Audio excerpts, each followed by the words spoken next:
Yes. Then we will set the agenda. And then, item number 5 is discussion of the step increase, the employee step increase, and cost of living increase. Chris, if you'll speak on that for us? Okay, real quick, there was some discussion at the last city council meeting about trying to incorporate some type of step increase or cost of living increase. And the recommendation, excuse me, that we've come with is to do, we have our scheduled step increase in April. We would like to do 2 in the fiscal year 2025. And we would do 1 step increase in October and then another one in April. And so that would get us basically, 7.5% over a 12-month period in salary increases. But we'll do it in a budget scenario. So April 2024, October 2025 is April 2024 is the beginning of fiscal year 2025. So it would actually be April 2024, October 2024. Oh, that's right. And April 25. Yep. Yep. Awesome. Thank you. Mhm. Council members, do you have any questions for Chris on his recommendation to try to make it work? Madam President, Yes, we sir. were spoken about a budget at the last council meeting concerning this proposal. Are we still going to have that? Well, Chris, with you're- Chris actually making it part of next year's budget, then it would just be enveloped in with that budget meeting at that time, so that we wouldn't have to call a special one. I'm fine with it. Okay. All right. Thank you so much. Item number 6 is a first and second reading application 050, retail beer off premises only, and a 070 retail table wine off premises only for the applicant Roy Parker 2024 Inc., the Marathon, Inc., going under the trade name, the Marathon Food Mart. Director Moore, would you like to speak to us on that one? Yes, ma'am. This is recommended for the course of first and second reading. This is strictly just a name change, ownership change, and we have no issue with y'all approving this. Council members, do we have any additional questions for Director Ward on accepting this first and second reading application?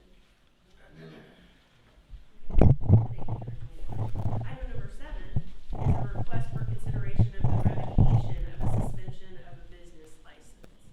So, Chris, would you like to speak to us on this one? Okay, no, actually, I would not like to speak on it. I don't really want to have to do it to begin with, but unfortunately, it is one of those situations to where we have a business in town that has chosen to continuously not file his business sales tax forms or pay it in a timely manner.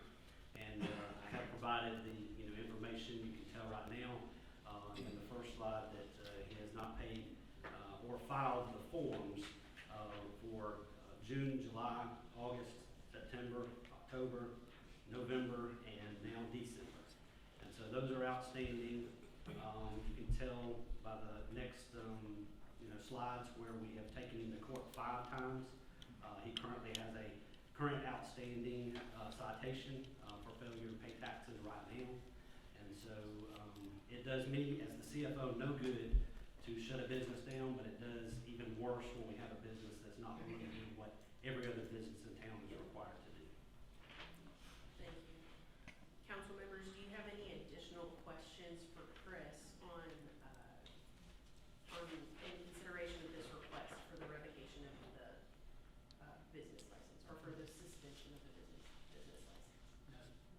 I just think that.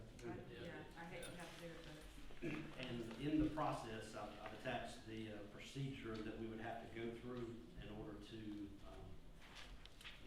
either prevent the renewal of the business license or suspend the business license. We will have to call a special hearing. It's my recommendation that we do it at 4 o'clock on the 20th, right before the next city council meeting, to have a hearing. We will notify the business owner. He will have at least the 10 days required in order for the hearing to be set to come and plead this case before y'all in regards to trying to keep the the business license up and going. Okay. So, just as a point of, I guess, order for me, if we consider that request, all we would have to do is just make the motion to set a hearing? Or actually Yes. make the motion to revoke? Yeah, you would have to the set a hearing, license? just set a Okay, hearing. to set a hearing. Okay. Do we want to add that to the agenda tonight?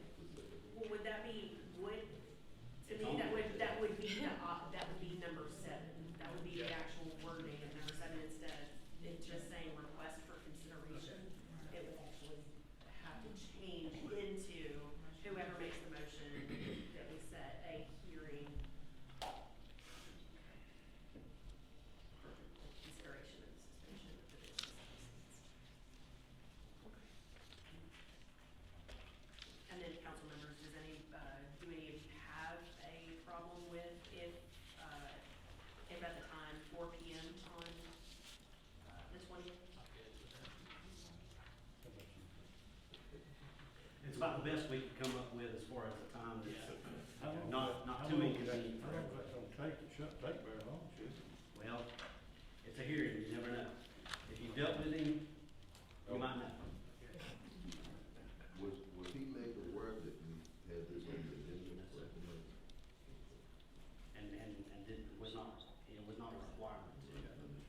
I do know that when we have dealt with him previously, that he has shown up to city council on a couple of occasions. Because he would come and try to show us his receipts when we couldn't do anything about it. But that's what the hearing is for. That's So correct. if at that time, then he could show the receipts. That's not what it does. Right. Okay. Trying to get it before 30 or something. Do you wanna? I'll be here regardless.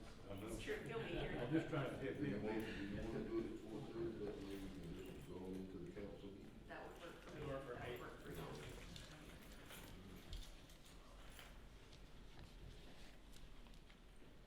All right, number 8, is to rescind resolution, and it's actually on the agenda, it says 2020-III, but it's actually, a few more than that.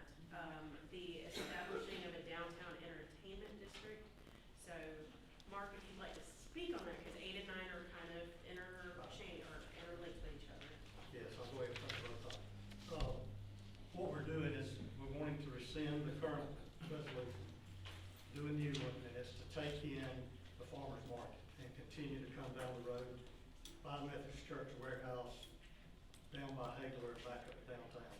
One of the reasons we wanted to make sure we include the warehouse, when you look at the law and you look at what we're doing, if we're having something downtown and they have something at the warehouse and they're serving alcohol, and this has happened a few times, people have a tendency to want to walk out of the warehouse with the alcohol to go listen to the bands at the entertainment district.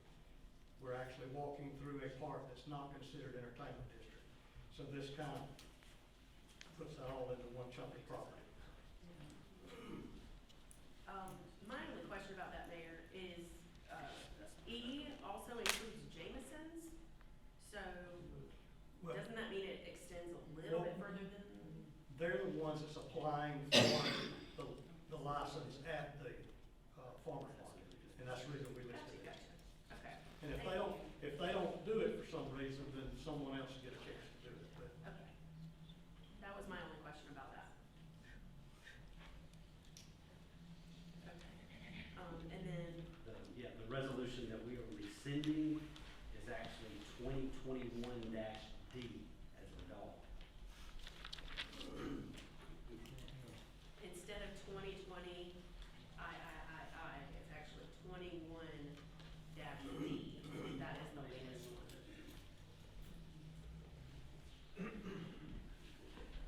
Thank you, Mayor. Do any of you have any questions for the mayor on, the rescission and then the new resolution on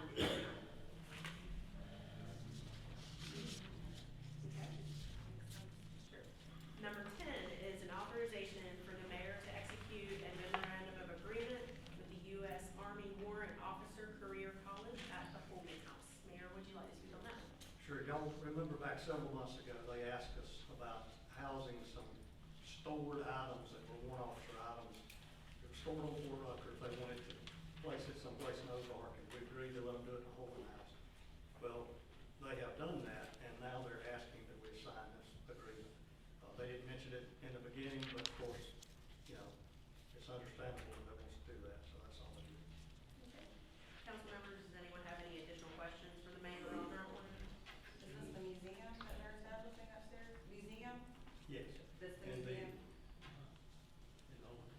If you walk up the stairs, it's in the front right-hand room. Yeah, I saw that last week. Okay. So item number 11 is an authorization for the mayor to execute a lease with State Tech USA. So, hi Lisa, would you like to come and speak on that one for us? Yes, ma'am. Okay, so, the lease had already been approved for City Tech, to rent 2 space and an office suite at the technology center. They have decided they would like to add an additional suite to that at $399 a month, so that would bring their monthly first year rate to $2,190 if they could add that other office. Okay. But I'd like to add one thing to that. This company is a spin-off from Hudson Alpha located in Dothan. And, this company is currently in Miami, Florida, and Huntsville. And they're going to be bringing it all here.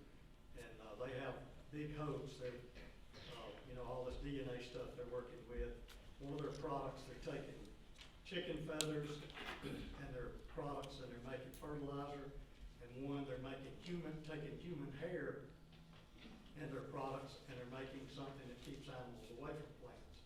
So, they're projecting that they will outgrow our space, by the end of the year. So it's really exciting. I mean, it's a big thing because when Hudson Alpha got all the money to come and locate it in Dothan, the whole thought process was it's gonna be a regional thing. So we're the first thing that I know of that's happened outside of Dothan.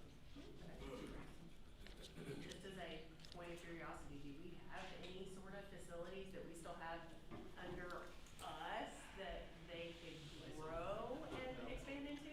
No, but we're working on it. Okay. Okay. Council members, do we have any questions for Lisa on allowing that new lease for the expansion? Okay. Item number 12 is to authorize the mayor to execute the new lease with Oz Therapy. Yes, so this is a counseling facility. She is looking to rent 2 adjoining offices. It's gonna be 295 square feet at $399 a month. Okay, council members, do you have any additional questions for Lisa on Oz Therapy? No. And then the last one for you will be an authorization for the mayor to execute a lease with Oak River Counseling. Yes, this is another counselor. She's looking to get just one of the smaller 149 square foot offices at $206 a month, but she would like to go ahead and pay the full $2,472 for the year upfront. Can't lose on that. That's true.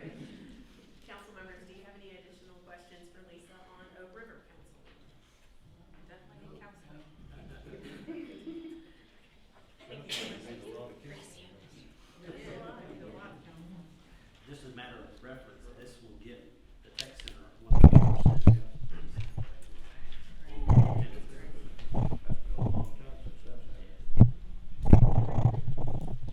Item number 14 is a resolution requiring recipients of appropriations to submit certified audited financial statements.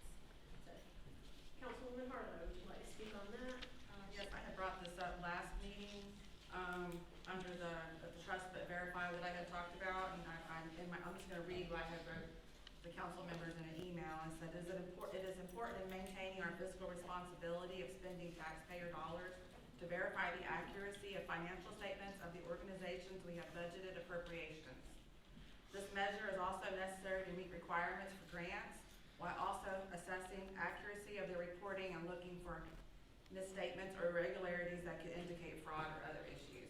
I'm not saying that any of the companies or organizations that we give appropriations to are doing anything untoward, but I think that it's just our responsibility to take one step further that they are being responsible, if we're gonna give them taxpayer dollars. Council members, do you have any additional or do you Sort have of any in line with questions? what United Way. Right. Yeah, it's not uncommon. They don't actually, require a No. full external audit, which is very costly. I just have some question, I agree with, people do keep right by our appropriations, but, one question is what city employee would be able to review these particular audits and what time would that take away from their current jobs that they do on daily business for our city? Another thing, what about the financial hardship? It'd be on some of the agencies that receive our appropriations, this would have to pay for an external financial audit. Many smaller agencies, organizations with limited resources, and it may be difficult for them to afford the expenses of an external financial audit. And this may cause financial hardship on some. And could you provide the specific criteria or examples of what the city would consider unacceptable expenditures? Having these parameters set, it provide more transparency and letting the public see the decisions and processes more clearly. It would promote accountability and trust by making this information available and understandable to the public. That's sort of a lot of questions I would have on it.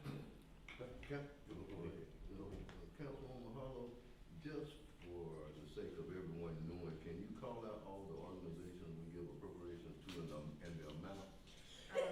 I can call out the organizations, And the and I amount. think the amount, Chris emailed it to me, didn't you, Chris? Right. Hang on a second. She had it. I got it. All right, so we give, you want me to read them? That would be fine. Okay. So we give the Dale County Extension Office $5,000, the Ozark Dale County Public Library $109,253, OCAP $2,000, Ozark City Schools, half CE, $1,209,133, Carroll High ROTC $2,000, Wiregrass RC&D $1,000, Vivian B. Adams School $20,000, Army Aviation Museum $2,000, Dale County Health Department $6,000, Spectra Care former W. Wiregrass, anyway, $5,000, Dale County Council of Arts $2,500, Child Advocacy Center $2,500, Ozark Dale County Family Services $5,000, Wiregrass United Way $1,000. I just wanted that read for the public.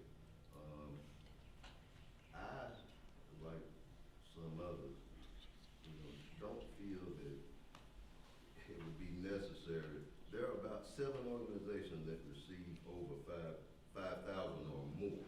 There are only 2 organizations, that being the Ozark City Schools and the Ozark Dale County Public Library, that receive over 100,000. The library 109, the Ozark City School System 1.2 million. Now, Ozark City Schools, they have an audit. Right. The library, for what it's worth, we know what they do. I mean, I just don't see a need. This has never been done in previous years, because like I say, most of them are small appropriations, other than those 2. The next would be Vivian B. Adams at 20,000. I wouldn't question anything they're doing at Vivian B. Adams. They have an audit. Right, and they have an audit as well, so I'm sure we can get those, without any problem if necessary. Those small ones, it's just such a burden, a financial burden on them when we're only giving them a couple of $1,000 for the work they do for an entire year. Right. But I would think- that's my, stand on it. I would think that these organizations are already having some outside audits or independent audits, because they apply for grants, and I've applied for grants, and you have to submit that information to get grants. So they should be doing it already, and I don't think it's an additional burden. I haven't gone and asked these organizations, and like I said, I'm not trying to insinuate anybody's doing anything wrong. But I do believe that credible organizations are already having outside independent audits every year. And the reason for an audit is to make sure that they're using their funds the way that they're supposed to be using it, according to their own budget and their own mission statement of the organization. That's why you have, the city of Ozark is undergoing an audit right now, and we do every year. It's not to say that we're doing anything wrong, it's just to say that this is what we're doing correct and how we're doing it correctly. Do you mean, so, just for question for me, do you mean an audit, like a full audit, or do you mean?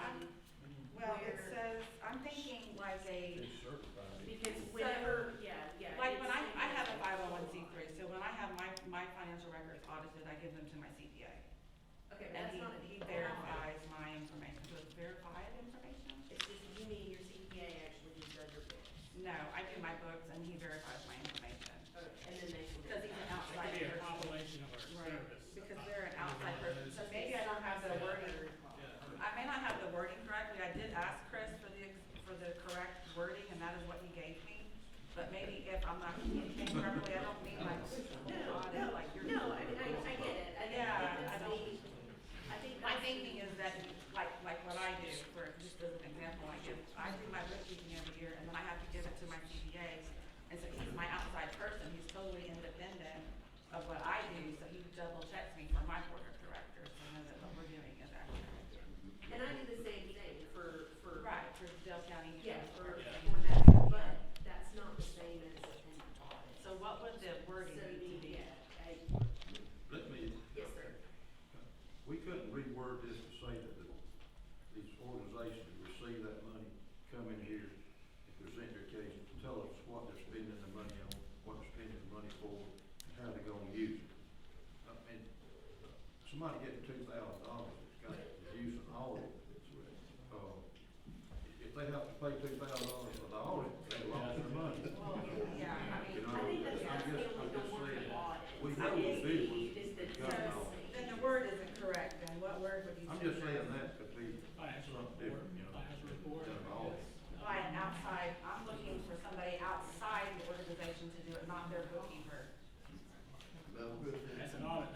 Yes, sir. That would be a CPA, that's outside. we can't make the comparison between a for-profit business that's getting an audit done versus what we're giving appropriations to non-profit, basically. Yes, I'm also referring to my nonprofit that I have. Yeah, Okay, thanks. yes.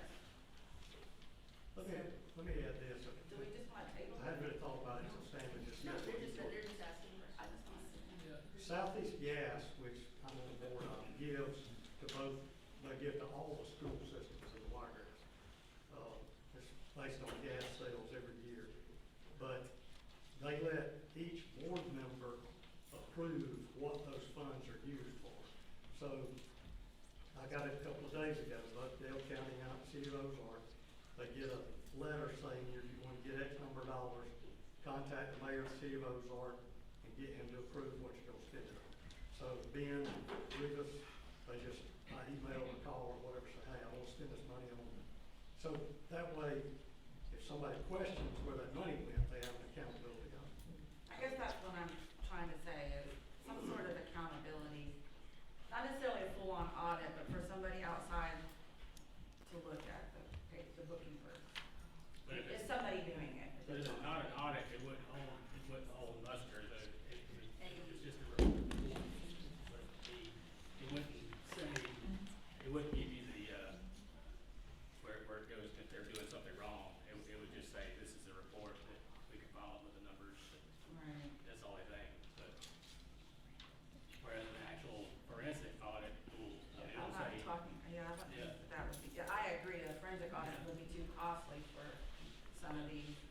So, right, that's what I was saying earlier. So what you're doing, you're telling them to, pay for an audit with the funding that we've given them in the appropriations, which, basically zeroes out. So that's why I'm asking you, what would we call it then? If having like a CPA or somebody outside the organization to review it, what would it be called if you're not gonna call it an audit? What would it be? Some of these, we make the board appointments too. We're the one appointing authority, and if we don't trust those board members to do their job, then we should replace them. I don't think we call that an organization.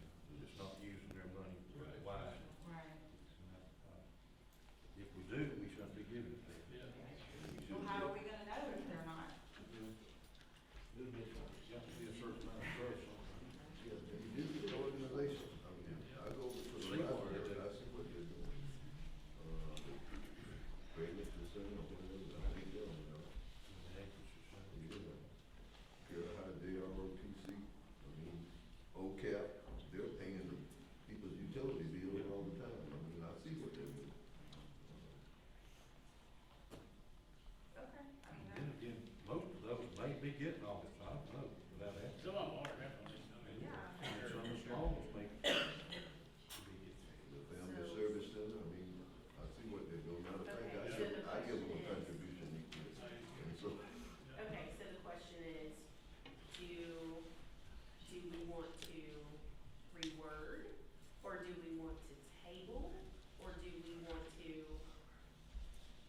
proceed? I mean, ultimately, it will be up to the council. you can vote it up or down. My, That's what I mean. my I just vote didn't know if is y'all no, wanted to my read vote is no on that. or if you just want, or if, like, if you wording or whatever. I'm trying to figure out Yeah, what the I'm at a common, loss. what the common ground of it would be. I'll suggest that maybe we table it, and Councilmember Peralt has some questions, I can do some research. I can maybe contact each of the organizations, see if they already have an outside CBA. And That could, that I mean, could possibly be. There's a couple on here that won't Sure, return my they phone don't have calls. to now. Okay. Maybe one of y'all should. And like, let's say if they did, but would Chris, would that be you the one that would have to decipher through everything, or, and what is your take on that kind of a thing too as well? Like, you don't have enough to do already, right? Well, there's not very much clarification as far as what I would actually be looking at. I mean, it would just be, whether or not, I mean, I'll be honest with you, I don't get paid what an accountant gets paid in order to do what's being done. We can take financial statements and do a review on it, that's an accountant's job. I don't believe that's my job to be doing. I mean, I'll just be honest about that. I mean, I'll be glad to receive the financial statements, but I'm not gonna do an in-depth, account analysis on where everything is being spent, like our accountants are doing for us right now, which get paid quite handsomely.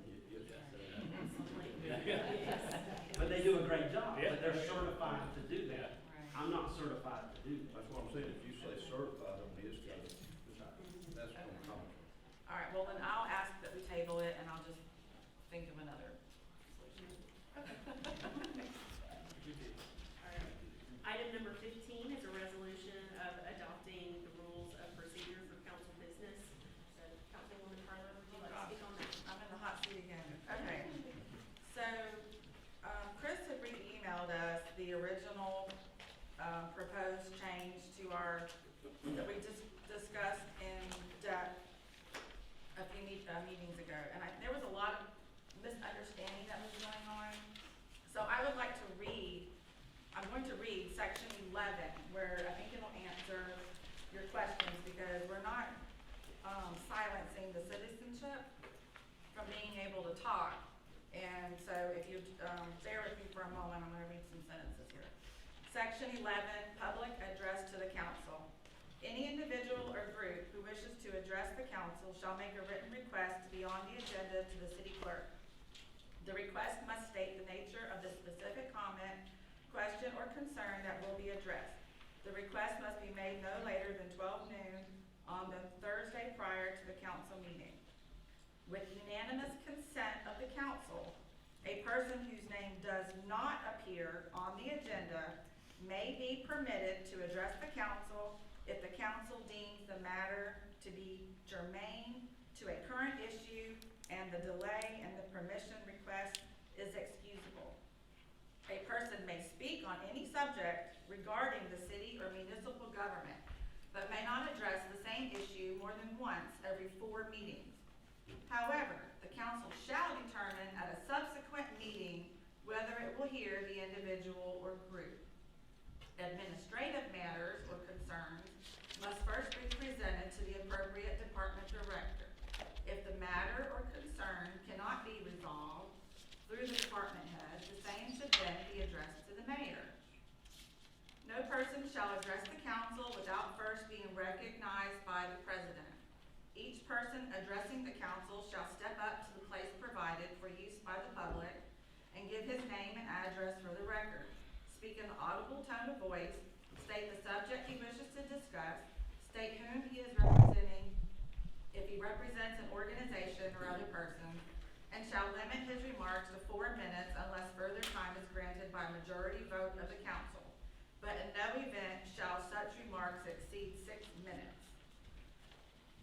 one addition, the sentence that I would like to see added, also where a comprehensive list of all administrative matters or concerns submitted by the City of Ozark citizens will be given to the council of review, and changing that Thursday to a Tuesday notification.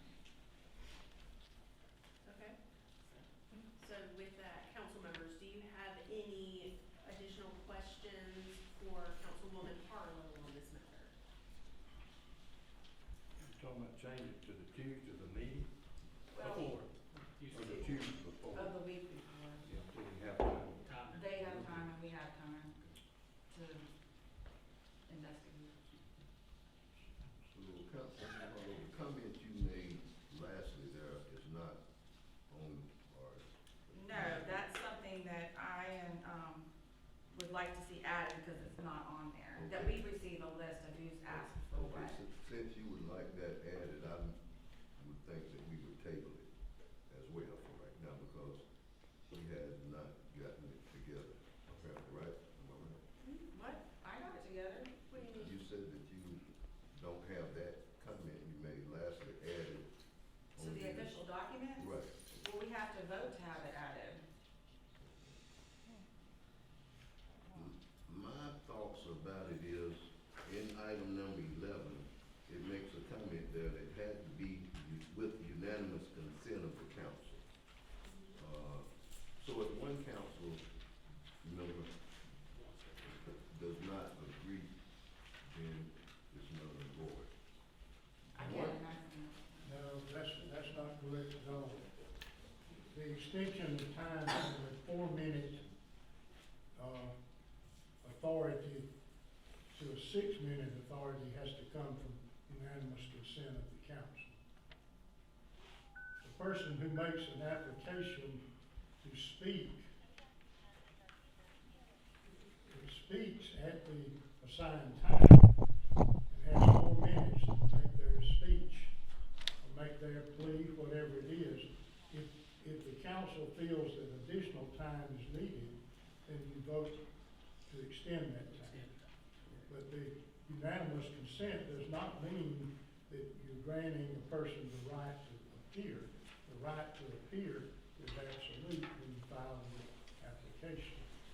They still have an Well, option to actually, speak. on this, that's what it says. It says, Yeah. with the unanimous consent of the Right, that's right. council, a person whose name does not appear on the agenda may be permitted Yes. to address the council. So it would have to be a Yeah. unanimous. No. That's for people who do not Correct. apply Right, and make application. Right, they can speak, Yes. they can still have a chance to speak that Yeah. night. but it's saying you have to have unanimous though, it had to be all of us voting yes on it? Yes. See, I It- don't like that. well- People out talking, I mean, I'm aggressive. Okay, the purpose would be to have something that you know is coming up. That's what the purpose is, to know what's going to be before you. So you can prepare, you can ask questions, you can do anything before you sit in these chairs to gain whatever knowledge you want to gain. If somebody comes in and wants to speak, that's just like it is now. You don't know what is going to be brought up. So the purpose of this procedural resolution is so you will know what is going to be before you. So you can look into it, you can make inquiry. During that period of time, you'll have it from the Tuesday before the next meeting. And, but if you feel that there's something germane that comes up at a council meeting, yeah, you can bring it up. And that's, but if you just say, anybody can bring it up, Can't do anything. and anything, you haven't done anything to assist yourself in gaining knowledge of what is to be presented to you. Look, I understand. Thank you, Attorney. okay, Councilman Jackson? Madam President, I hate to, repeat myself, as I did on the previous meeting, but the rules of procedure where it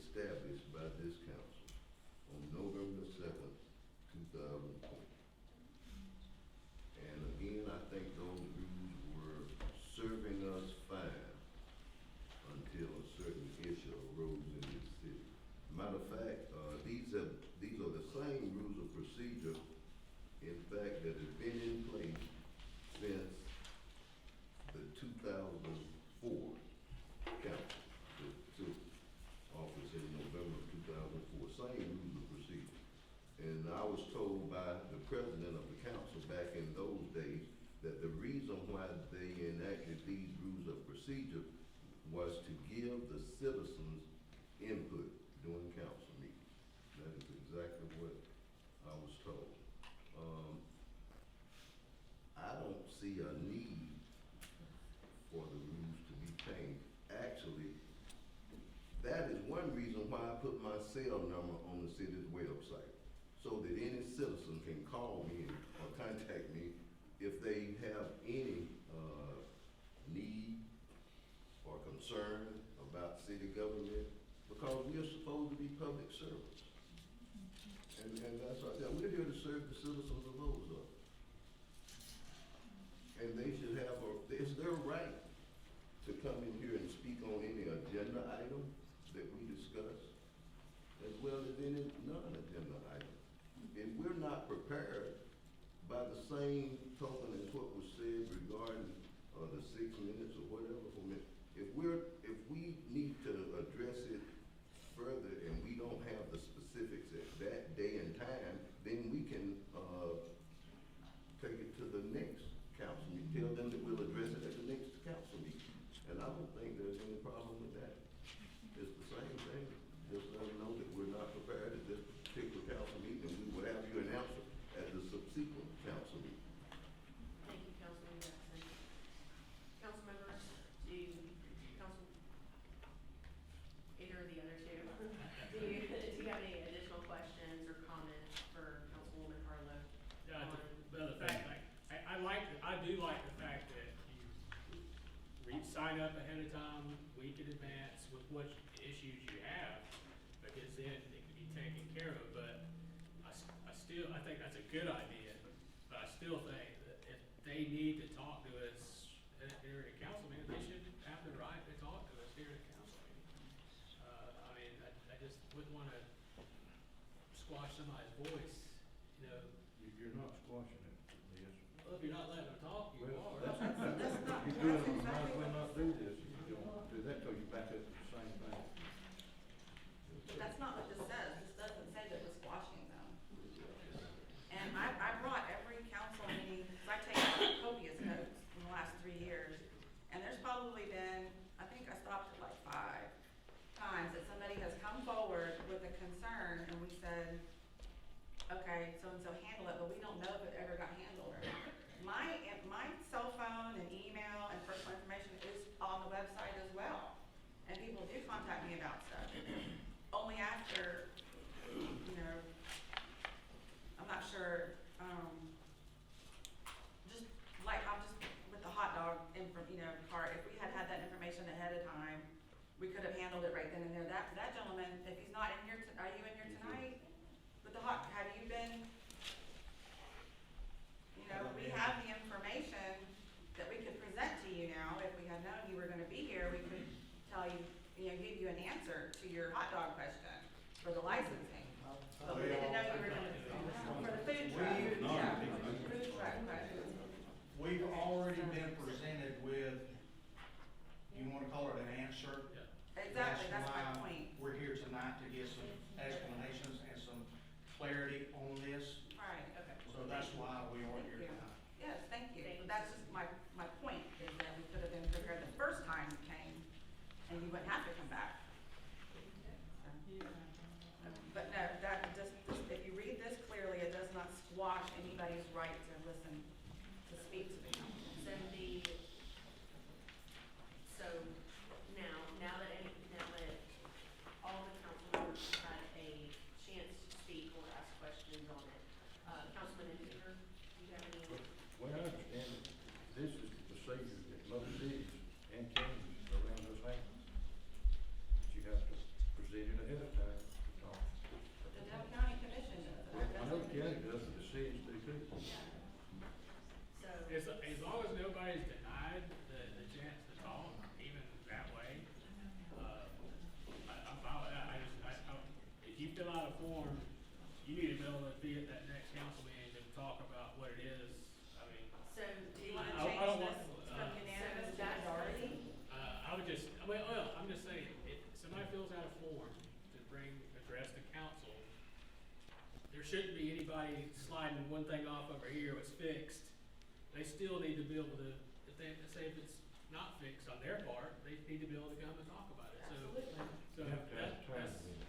well, yeah, oh, definitely time limit, yeah. So yeah. the, so what council, okay, I'm just getting it all straight in my head. So we have what Councilwoman Harlow has presented. She would like to say, she would like to see the resolution passed with the addition of the sentence, a comprehensive list of all the administrative matters or concerns that were submitted to the city of all the Ozark citizens will be given to the council for review. And then changing the time limit from Thursday to Tuesday. And if you wanna change it from unanimous to majority, And then That keeps changing what, from unanimous to majority, which would serve Councilman Jackson's concern on that.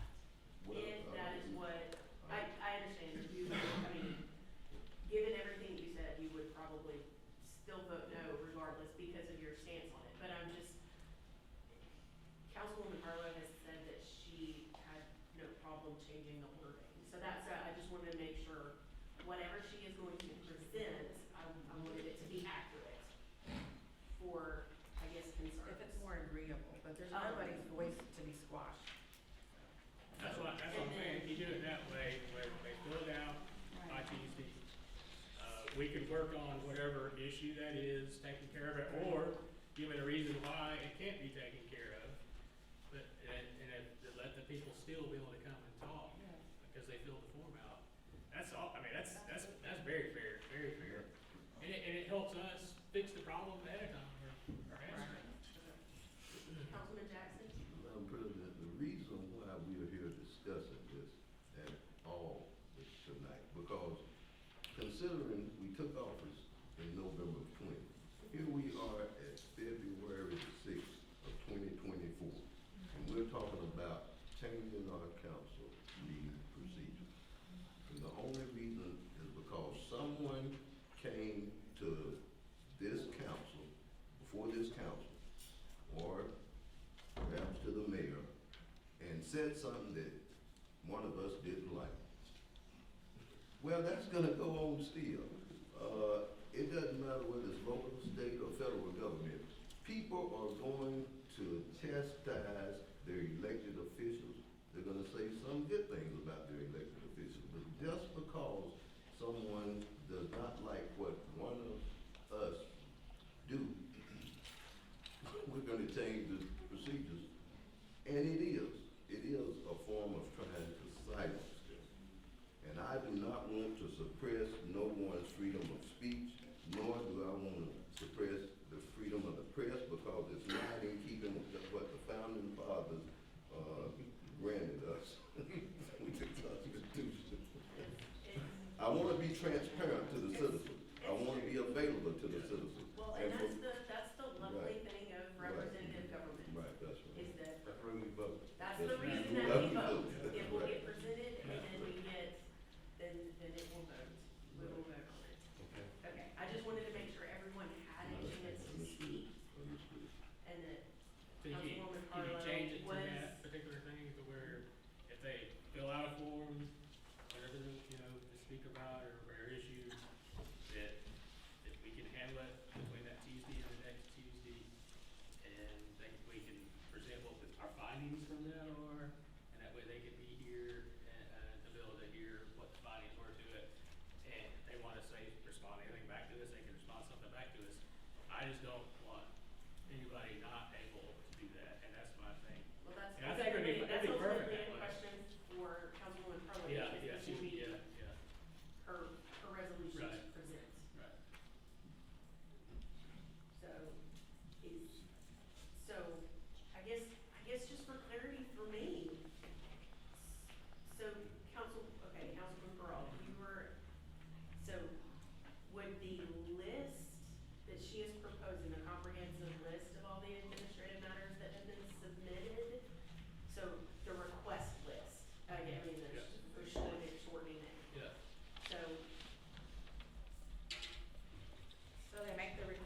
request to be on the agenda to the city clerk. That's the way anything gets onto the Right. agenda, is to the city clerk. With the assumption that they would be able to get through to us. Yeah. And then if their issue is resolved via the city, They wouldn't even have to show they up don't if they even didn't want need to to. show up. Yeah. Right.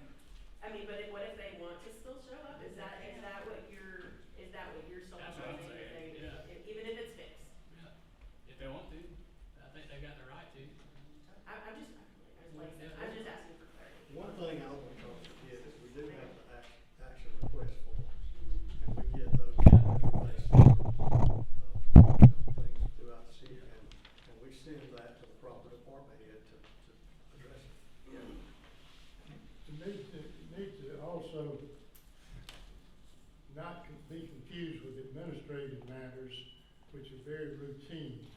Somebody comes to this man here and says, I've got a pothole in front of my house, I need it fixed. That's an administrative matter. If Brian doesn't fix it, then it comes to the mayor. So those are administrative matters. They may ultimately get to you, but they have an opportunity to be resolved as they are supposed to be resolved with the department head. The people that make the request are usually talking about something bigger than a pothole. I mean, they're talking about concerns that they have for their public health, safety, welfare. So, Well, sometimes, but then sometimes it's about the pothole on it. and sometimes it's about the pothole, and they can come. But he would have had the opportunity to have fixed it, and for most people, that's gonna be fine. If the person still wants to come to the council, they can. And they might wanna come and thank them for what a good job they did. They may wanna do that, but what I'm saying is most of your requests are probably gonna be larger things than administrative matters. And those are the things you need to have more information on. Madam President, I'm glad that the attorney mentioned, what he just did, because sometimes it may be that it's a vehicle that has already been towed away.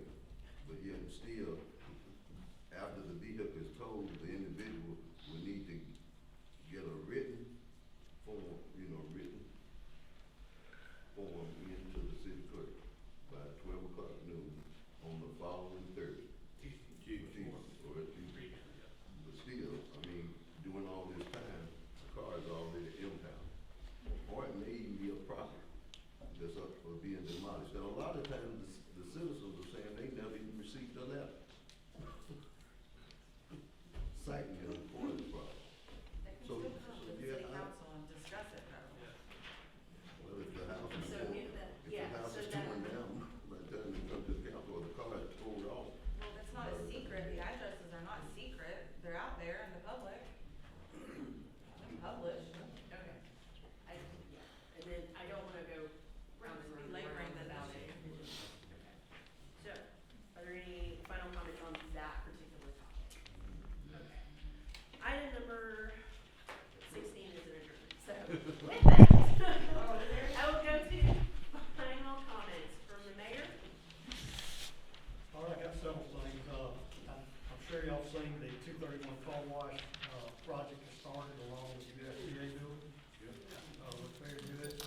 The, $1.4 million access road, we're in the process of relocating gas lines, out there in front of Harris Security. The Holman House, Ryan and his crew, have the dirt in place, and they're hopefully into the week, they'll start forming for that slab. We had a very good meeting with Bell Helicopter last week. We hope that, well, we've had one offer, they've countered back, one of the companies we're dealing with.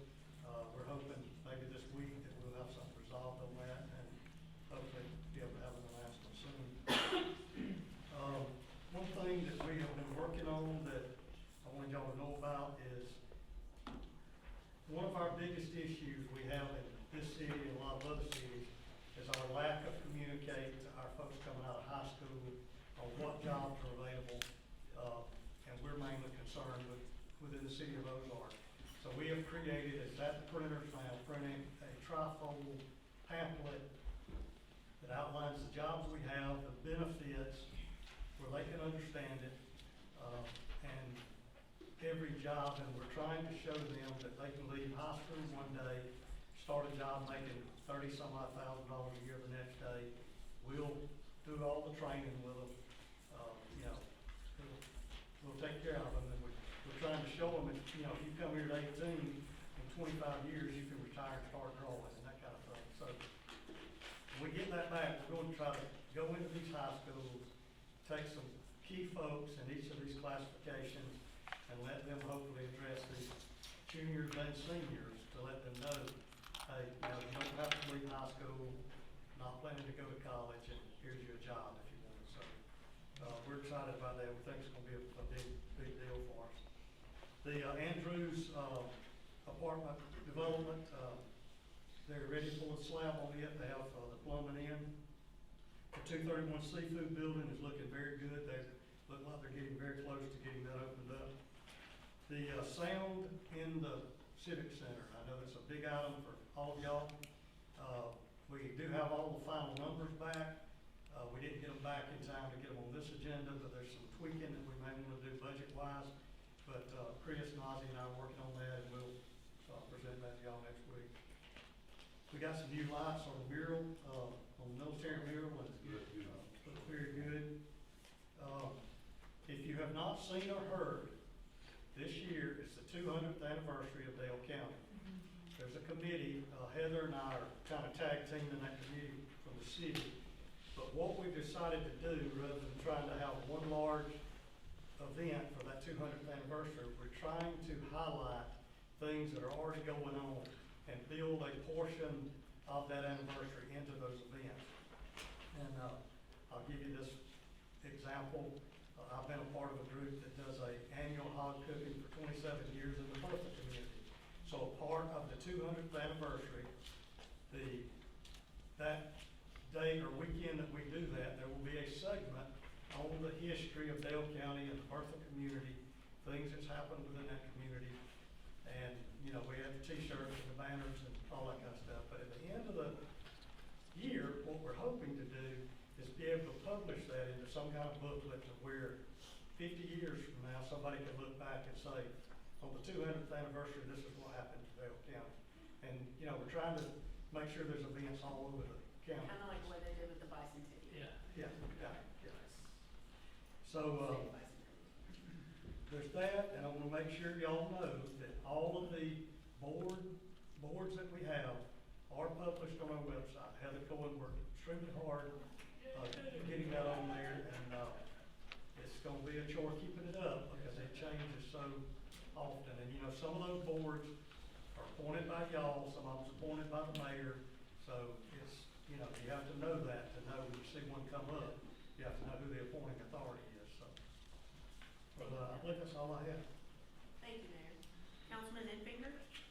I just want to thank Ryan for the job they've done over here in the corner of East Avenue and Eufaula. You can see that corner a lot. It looks good. It looks fantastic. And bought your tickets to Singing in the Rain, the plays this weekend, or starting Thursday night. And I think the kids have worked real hard. That we need to support the center.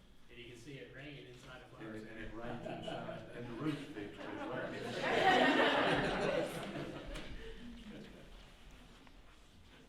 All right. Councilman Jackson? I just want to give a big shout out and thank you to all the city employees for the job they do on a regular basis.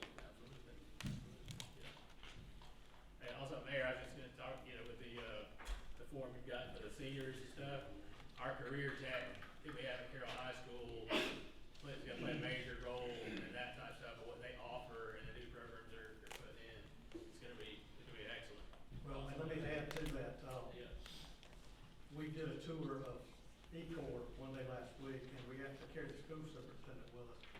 And we were with the career tech folks earlier this week, and they said they're getting more and more people, kids in the school system, more interested in these tech programs. So we're hoping we're gonna start benefiting from That's this. great.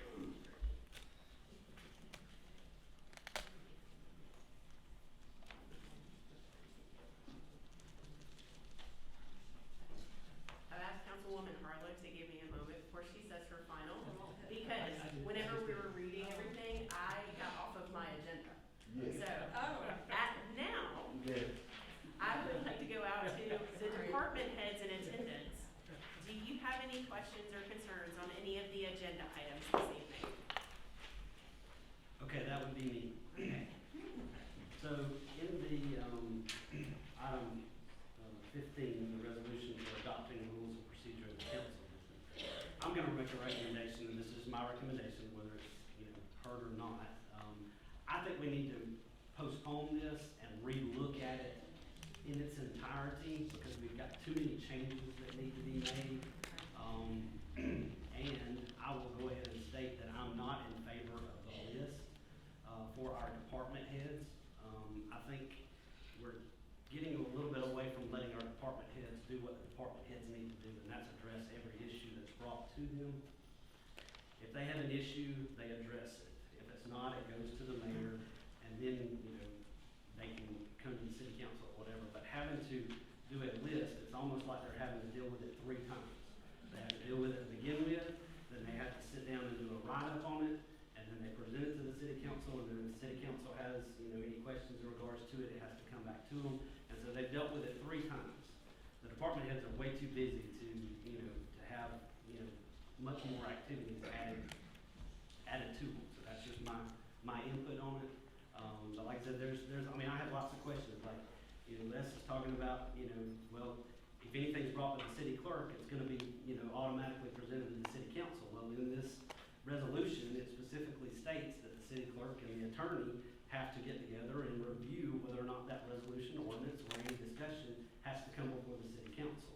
So I think there's a lot of, wording that needs to be redone as far as maybe what satisfies everybody. If that's, what needs to be moved forward, in order to get this resolution completed. So, that's my input as far as the department is. Okay. Are there any other department heads in attendance that would like to have any comments or questions regarding any of the agenda items this evening? I'm gonna echo a little bit what Chris said.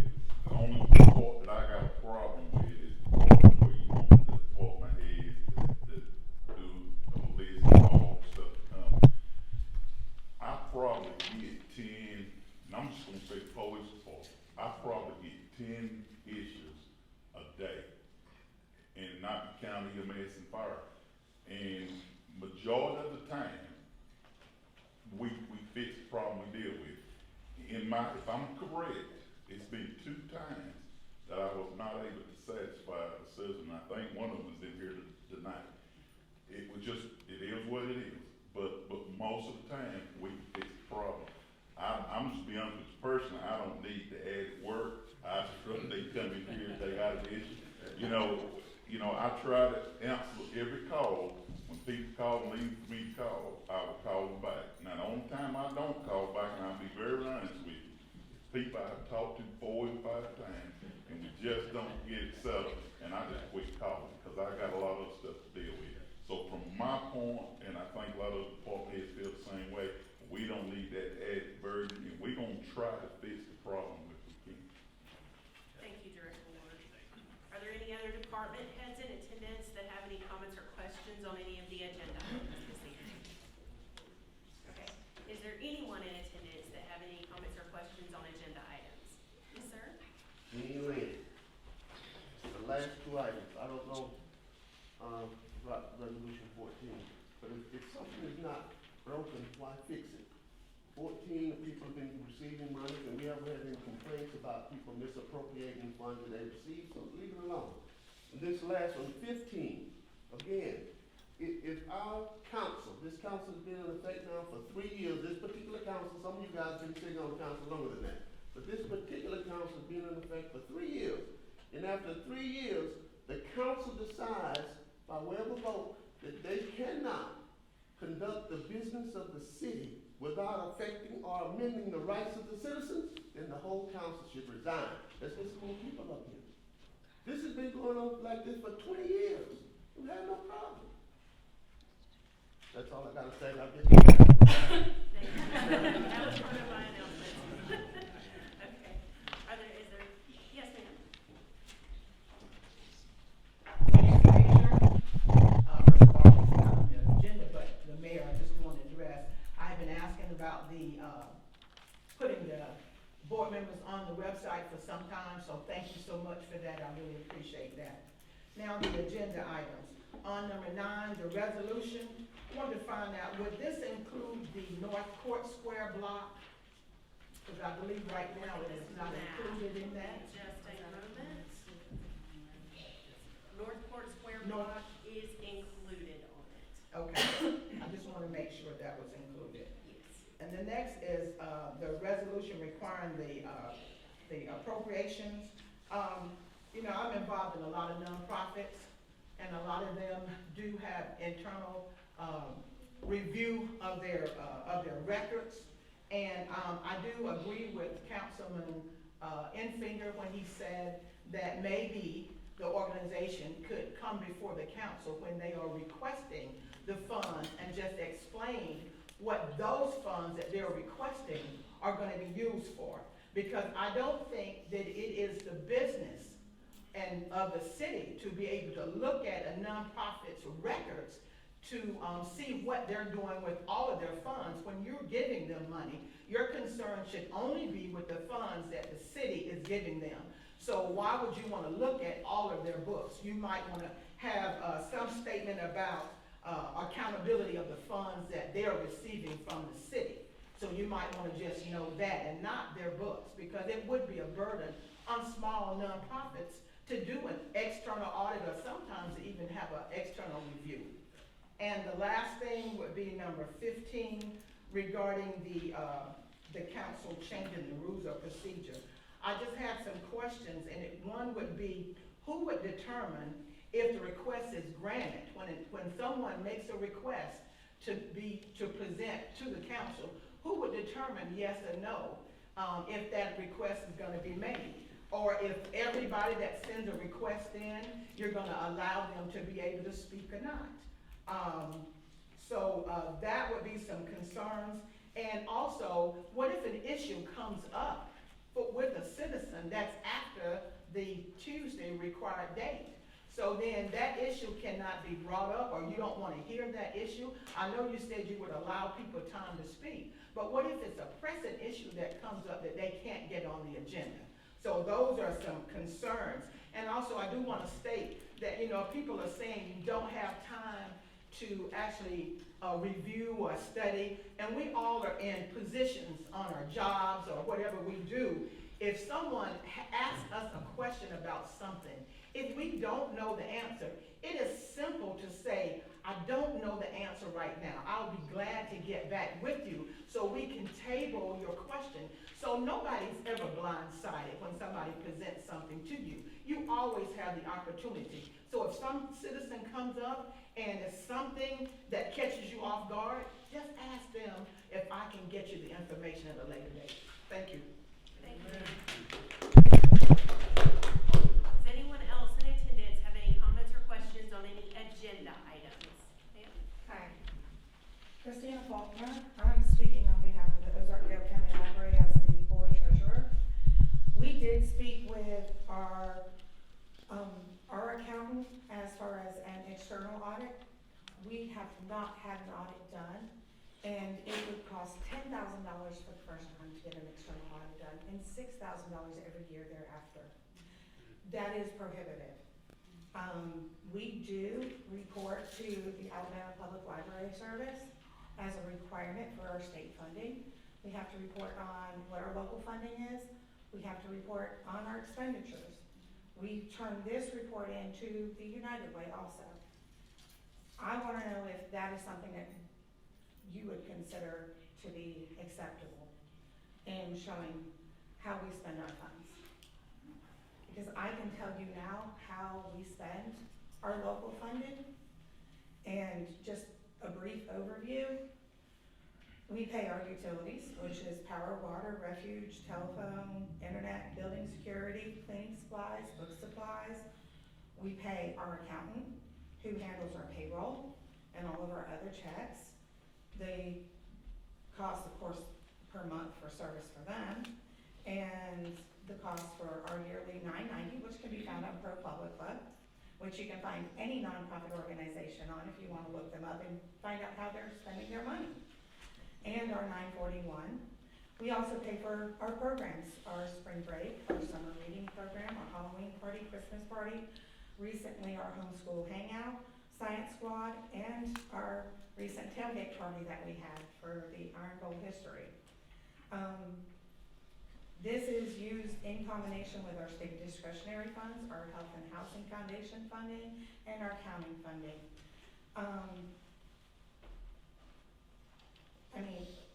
we're not doing anything with our funding that we shouldn't be doing.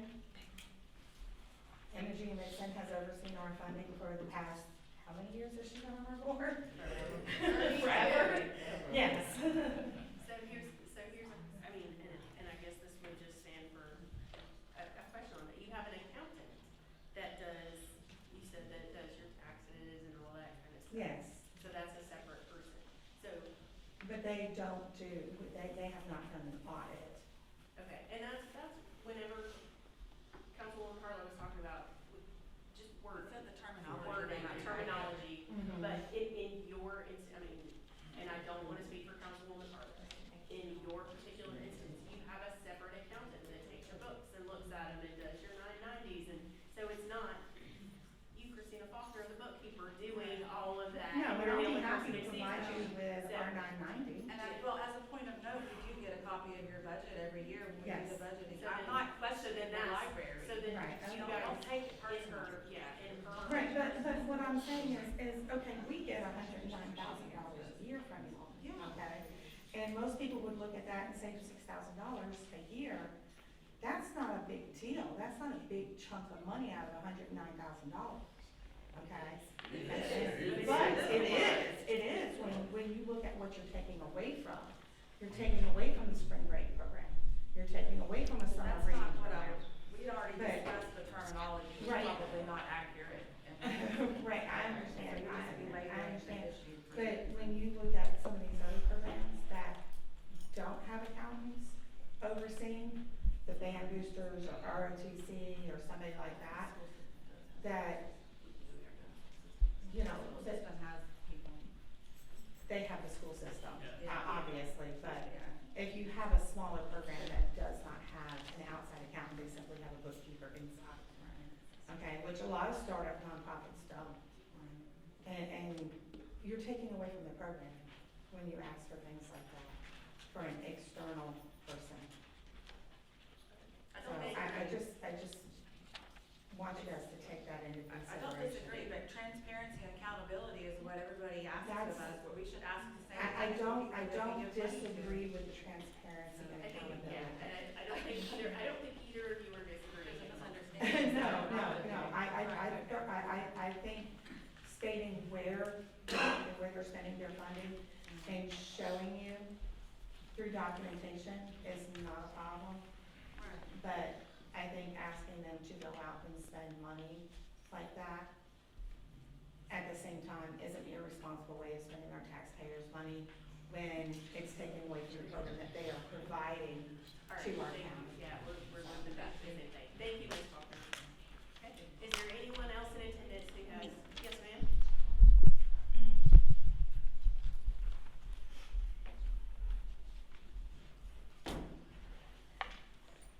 First off, with the boards and, list, I would like to thank Chris Peters for creating that list for me, like, what, 3-4 months ago? About that. What just, Heather was intensely involved in that too, so. Well, I want to thank you for doing that. My name is Caitlin Cummings, I live at 117 March Street. I'm addressing two of the agenda items. First, why suddenly are we, introducing a resolution to require that nonprofits, and a lot of this is extraneous, that nonprofits provide certified audited financial statements to receive appropriations from the city. None of the nonprofits that are listed on the budget this year have ever had any public inclination of being accused of mismanaging funds. One of them, however, through no fault of its own, has been mired in controversy over the last 6 months.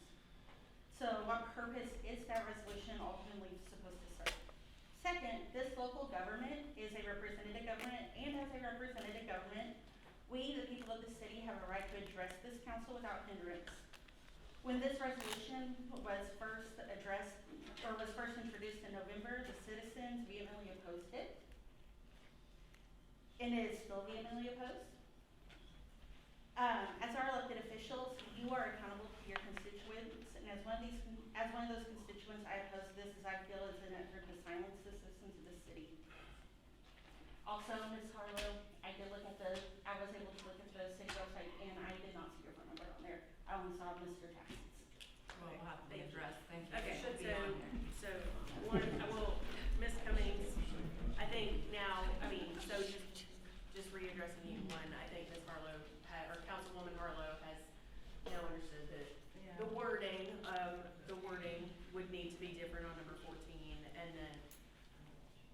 noted on your, 15.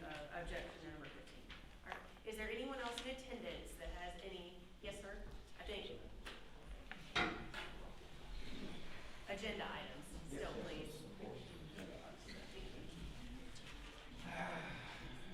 I'm gonna be talking about the adoption rules procedure.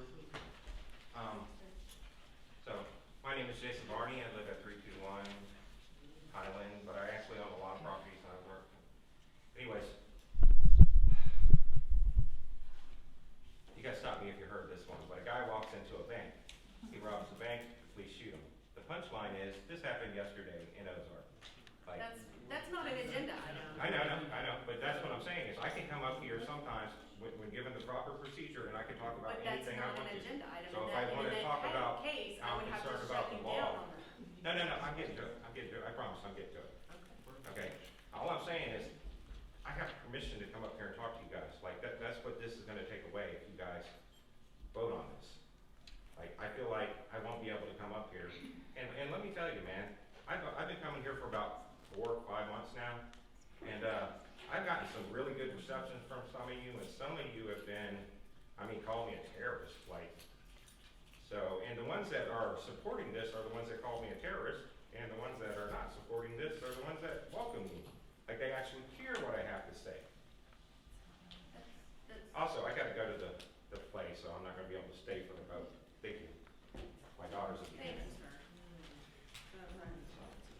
Okay. Is there anyone else in attendance? Yes, sir. On agenda items. J.D. Chester, I live in Ozark. First of all, I looked at the website, indeed, your number, Ms. Harlow, and nobody else's number is on the website except for that of Mr. Jackson. So if you wanna change that, you need to change it. You've been in office long enough that that shouldn't be an issue by now. You're correct. I know. All right, secondly, I work with a microscope every day, and it doesn't take that to see that the people whom you represent do not trust you to act in good faith. That's the bottom line. It sucks, but that's the reality of it. So it's not a matter of wording, it's not a matter of people not having the intellects to understand what this is saying, although there's plenty of confusion on it, is that you are not trusted by the people that you represent. And you should all be embarrassed by that. I'm embarrassed to be represented by people whom I don't all trust individually too. Some of you are great, I've known a lot of you all of my life. Some of you I don't trust as far as I can throw you, and I'm fat and I can't throw people very far. Thank you. Thank you, sir. Is there anyone else in attendance who has any? Yes, sir. Oh, I apologize. You can, okay. My name is Kevin Jones, and I just want to say something about the citizens speaking in public in front of y'all. And I mean nothing against anybody that means well here on council, but if you're wanting to call someone on the council to relay something that you have an issue with, wouldn't it make more sense to bring it up here at the council so other people that might have the same issue can see that? Because if you speak up and maybe the council member you're talking to doesn't see it's a big deal, then it never goes anywhere. So it needs to be brought up in here, so other people can say, yes, I agree with this. That's a point. Thank you so much, Mr. Jones. Sam?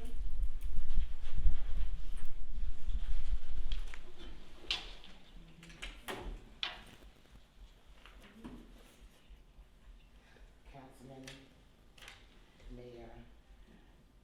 I'm speaking on, item 15. My name is Barbara Jackson. My address is 3980 Will Logan Road or 244 Enterprise Road, Ozark.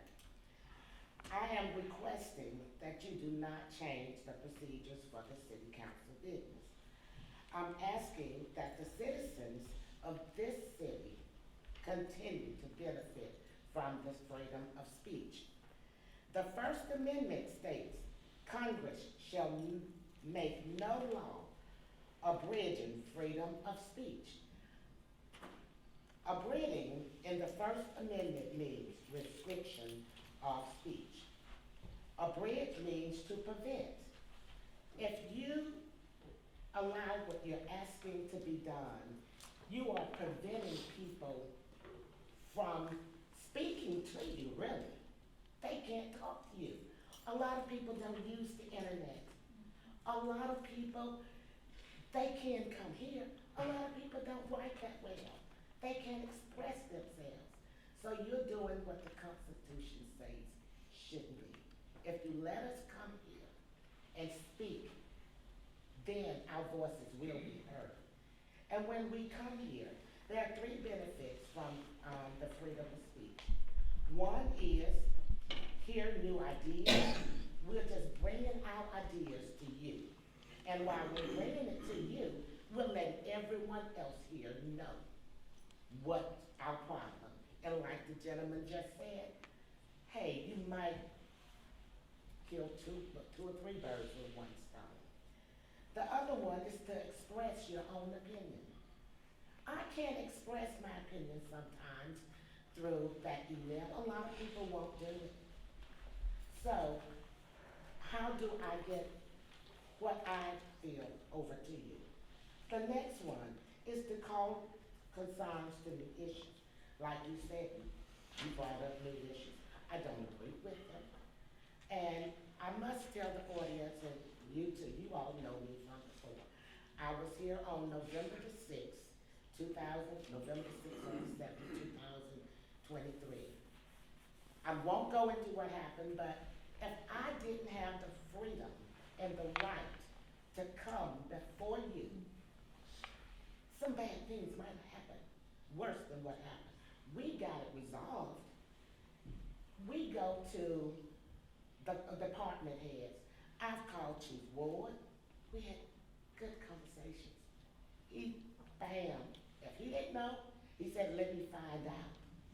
And call me back, things were done. I just called, excuse me, I don't know the name, I forgot it. The person who's over the sanitation department. I called him because I couldn't get in contact with someone else. He didn't know my answer, and the person that I called, they transferred me over here. Happened, he answered the phone. He said, I don't know, but I will find out. While I was on that phone with him, he found the answer.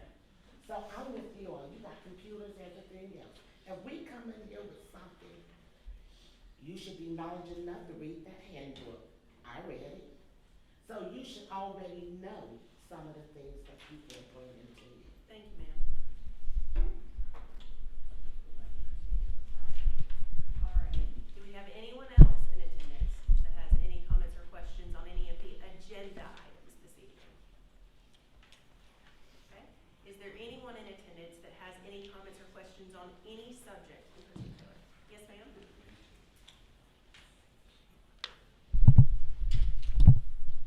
Y'all know who I am, right?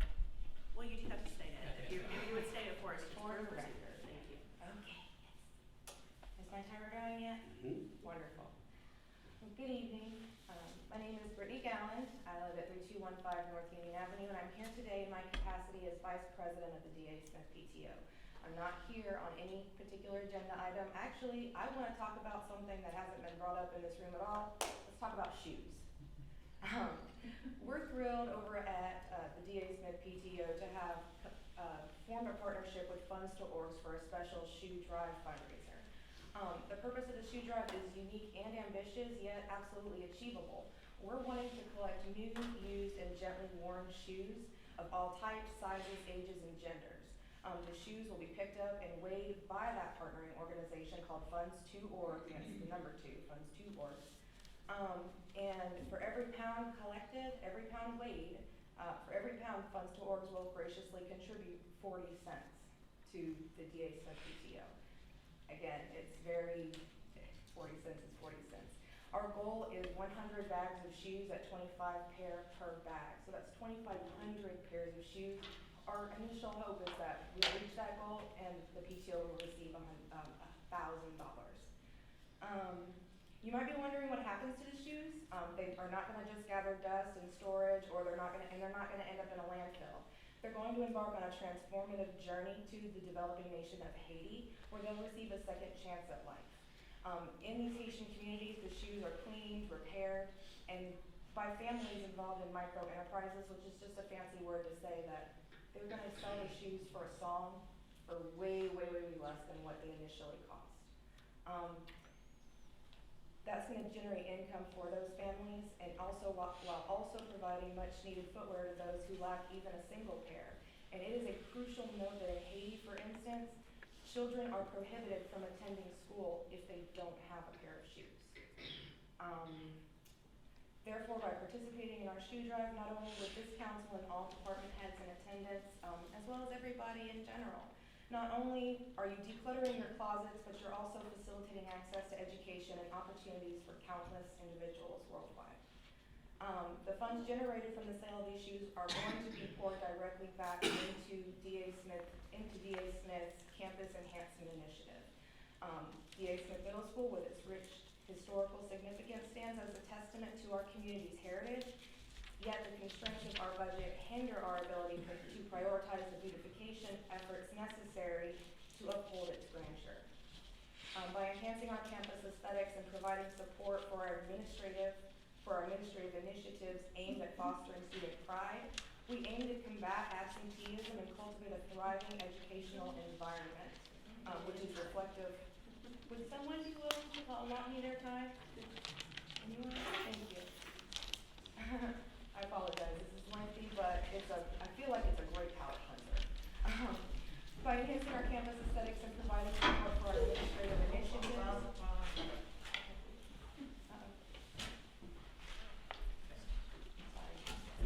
Are you okay, sir? Are you okay? Yeah, I'm fine. Are you sure? It looks like he is. Thank you.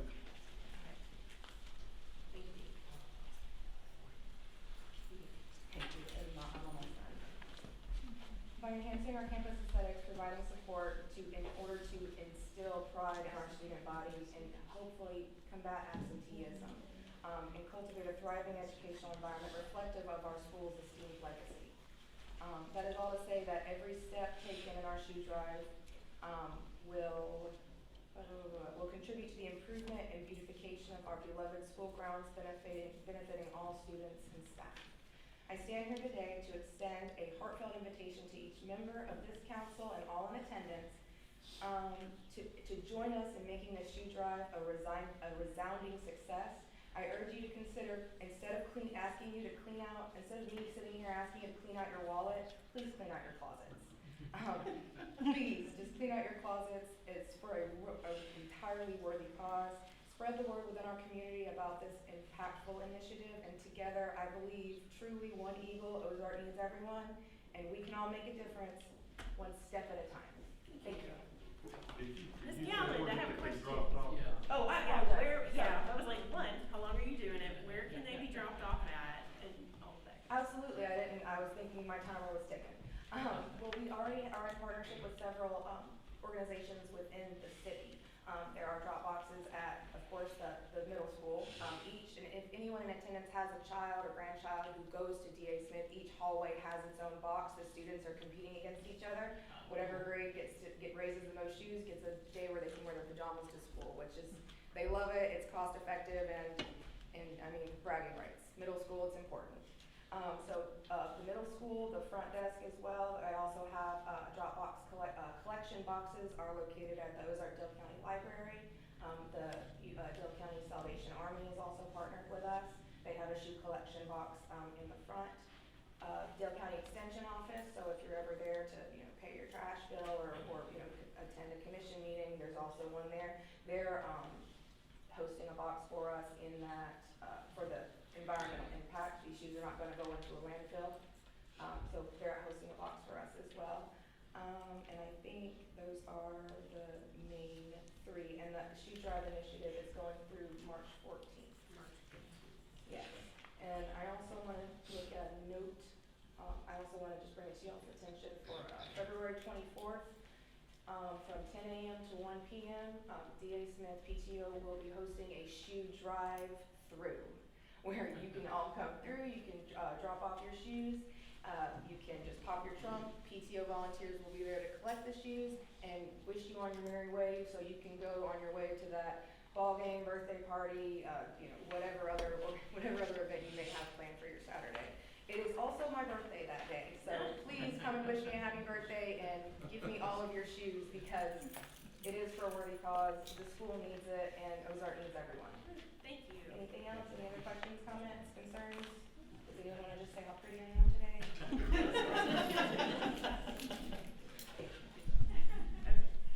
Is there anyone else in attendance that has any comments or questions on any subject in particular? Yes, sir.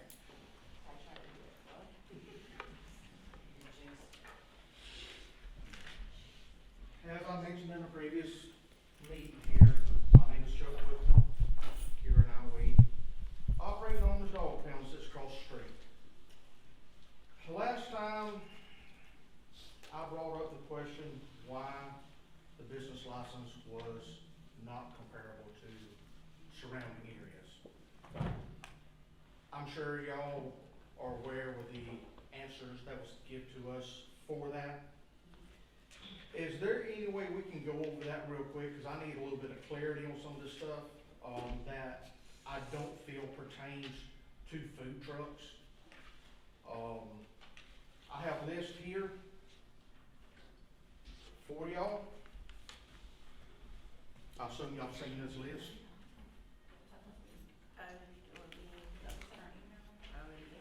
This is the research and justification that was done for the cost of the business license.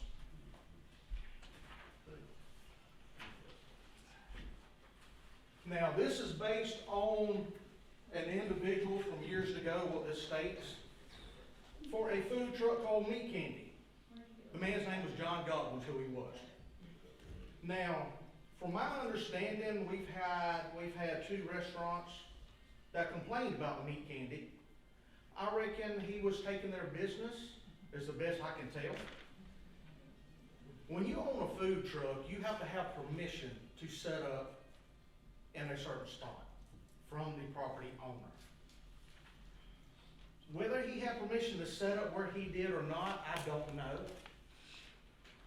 But when you have restaurants complaining because someone else is trying to make a living, if he did not have permission, that's on him. If he did have permission, then we got restaurants complaining because of a little bit of competition. Now on this sheet here, as far as number 1, current business license for 2 brick and mortar locations is 264 and 614. These licenses are based on gross sales. This is comparing a food truck with a brick and mortar restaurant. Is a food truck license based on their gross sales? Is that how it's, are we being treated as a restaurant? Oh, it's a flat fee. No, it is a flat fee. So that there is more or less irrelevant to this inquiry, correct? How is that irrelevant if your brick and mortar has to pay $264? In comparison to a food truck, That it's a flat fee?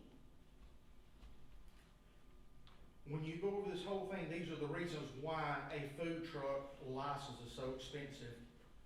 Because if you notice down at the bottom, the previous council was simply trying to protect the brick and mortar businesses that were already at a disadvantage when it comes to operation costs. Okay. So I'm just gonna let you know you're over your time, but I'm gonna try to answer some of your questions. And just for everyone in attendance, I'm gonna go over the bullet points that he's going over. The current business license for 2 of the brick and mortar locations, 264 and 614, these are based on gross sales. Food trucks have no water, sewage, or garbage costs. Food trucks do not provide bathrooms for their customers. Food trucks do not pay business personal property taxes on items such as tables and chairs. Food trucks do not pay property tax on their property. Food trucks do not have the same insurance as brick and mortar businesses. Food trucks do not have the same employee costs and provide less jobs. Food truck sales tax reports seem to be less due to mostly being a cash business. Purchase price or rental cost is much higher on a brick and mortar business, and other costs such as electricity, gas, dumpster costs, grease trap cleaning, costs in excess of what a food truck pays. Many food trucks are from out of town, and the revenue does not stay in Ozark. previous council was simply trying to protect brick and mortar businesses that are already at a disadvantage when it comes to operation of costs. This was a list of concerns that was taken into consideration when the flat fee for a food truck cost business license was set in the past as a flat $250, if I remember correctly. Is it 250? Am I saying being correct? Flat $250. No. But, give me a second, sir. And then, this was part of the justification on what the last council took into consideration when they made their decision to make that fee stand. So, at the point last time when you asked, can you give us a reason? These were the reasons that were given. And so now you're saying, so you wanna go by item with us on it? Is that? What I'm saying, there's reasons on here that do not pertain to a food truck that you have listed on here that has nothing to do with us. Some of these are wrong on here. Okay. Number two, are y'all familiar with a commissary? Do y'all know what a commissary is when it comes to food truck? No, I am ignorant. All right.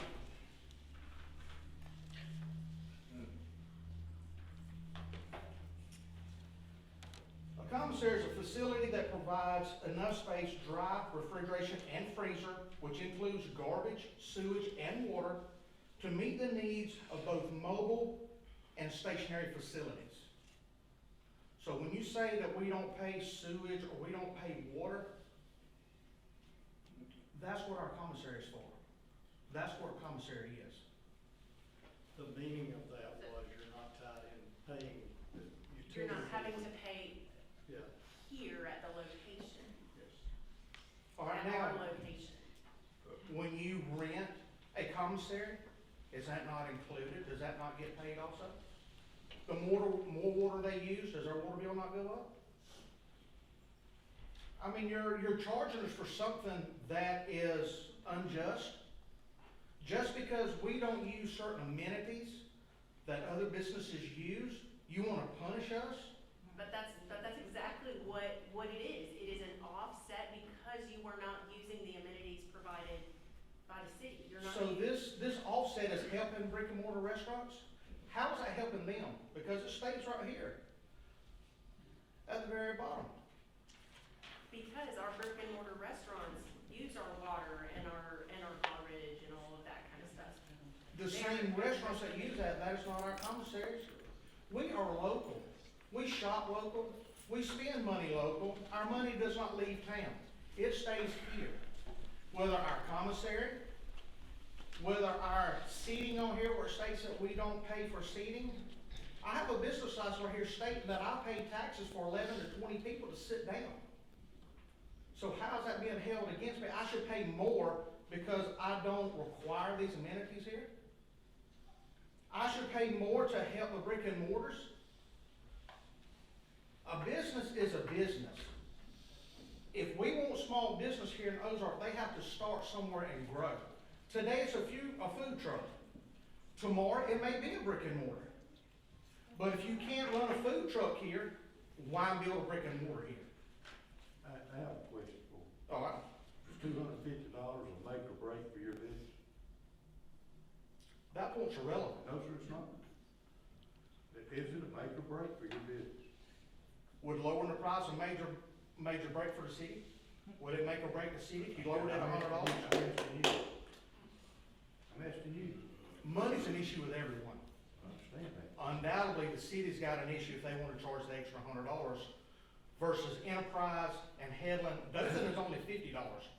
But that's so you're saying, so one of your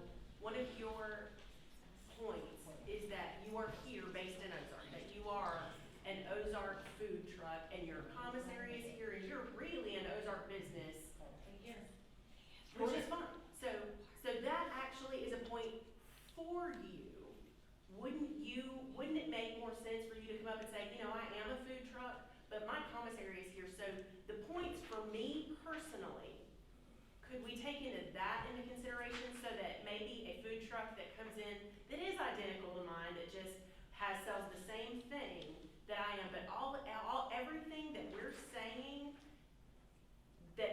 giving you is actually a benefit to Ozark because I live here and I do all of that, wouldn't you give me consideration and not someone from outside?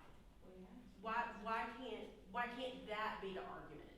Why not bring folks from outside here? Don't you wanna show the town off? Don't you wanna show them what we offer? We do. Wouldn't we like to We do, bring yeah. outside people in here? We do indeed, because we offer that during the times when we have the large, during crawdad and during all of that. So we. So you wanna bring them in for a festival, but you don't wanna bring them in for the city to grow. Because if they come in and they get good response from Ozark, who's to say they wanna open up a brick and mortar? Who's to say they wanna open up another business totally different? But when you price it higher than any other area around, I'm gonna be honest, Enterprise has got more money, Douglas got more money, Headland probably has more money. But yet we charge the most here in Ozark. Dothan's 20 minutes down the road for $50 versus $250 here. We want to stay here. We want to stay in Ozark. We want to welcome in other food trucks. Call it competition. If you know what you have to serve and you're confident in your product, I welcome competition. I want to bring folks in. I don't know why we want to raise it so high to where even your local businesses is hurting. Understandable. I mean, that's understandable. That is a point that you are making to us. So you came and asked the question, and then we gave you the answer, and then you are saying you are now giving us information to consider whether we now want to reconsider the fee or whether we want to keep it the same. Because to me, this is based on one individual. Now, I'm gonna ask everybody on this panel, audience can join in if they want to. Is Ozark against food trucks? Individually, does everyone out, do y'all want food trucks here? I think that's. Then why can't, The people should choose with their money. Yeah, so here's, so one, he cannot get permission for the audience to speak, one, only I can do that. Okay, so, one, remember that you were addressing the council. And your point, I don't want your point to get away from you. I want your point to actually sink into the council. So that's why I keep trying to bring it back to your main point. You want us to reconsider the fee that we give food trucks. That's correct. That is correct. But based on this example you have here, or this research here, you have some incorrect research here.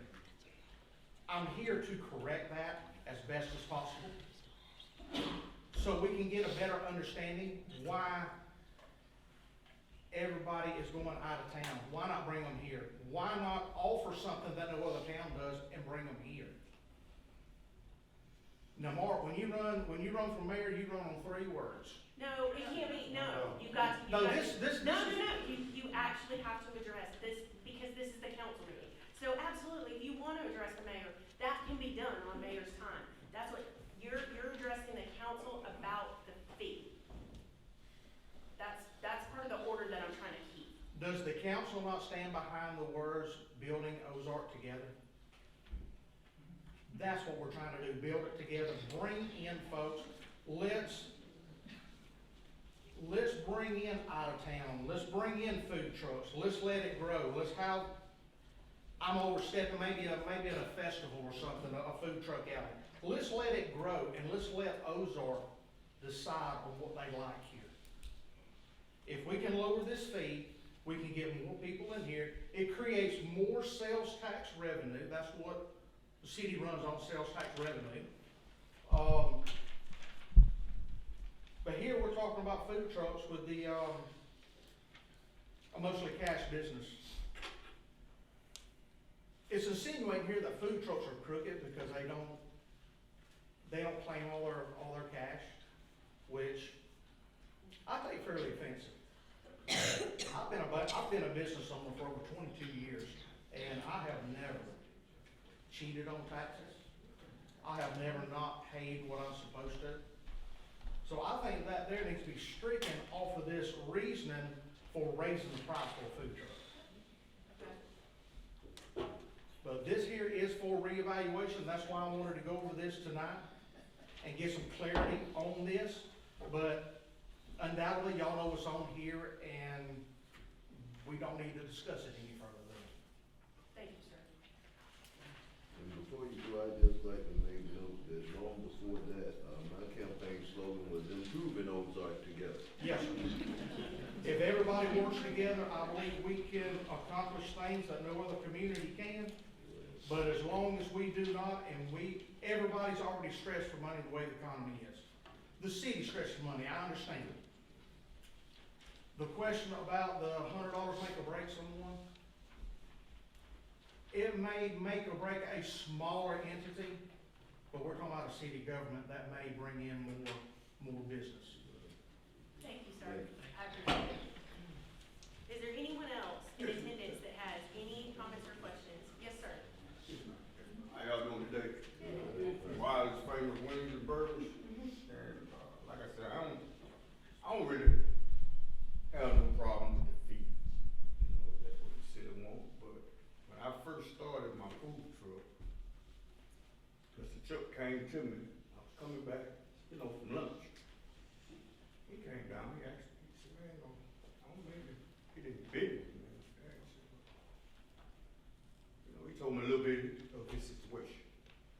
And so just like I told Ms. Beth, I told Ms. Heather, I said, well, you know, I couldn't be nothing but honest. I wasn't gonna tell him a lie. And I told him, I said, well, man, I paid $60. I've been paying $60 since I was open here in Ozark. What, 2.5, 3 years?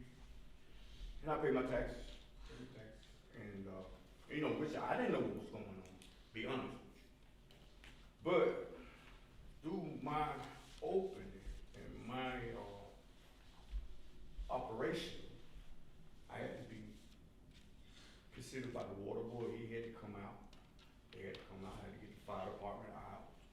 Because that goes back to where you say the sewage, the water, everything, you know, about these holes. And they asked me, they said, Mr. Wiley, is this just gonna be a pick up and go? I said, yes, sir. It's just gonna be. And they told me, and Mr. I think, the guy with the water board, told me, he said, well, I don't see that needing no concern of sewage, you know, coming in with sewage or whatever. And I work a lot of jobs. I know I don't be open all the time. I know y'all see wild famous, you know. Hey, I work for the city, but, you know, I just stand gap that I called tonight to say that, you know, I went through when I first opened, I went through the chain of command that I had to go through. But I just wanna know that, you know, what's the change? You know, if something changed, I shouldn't get it verbal on the phone.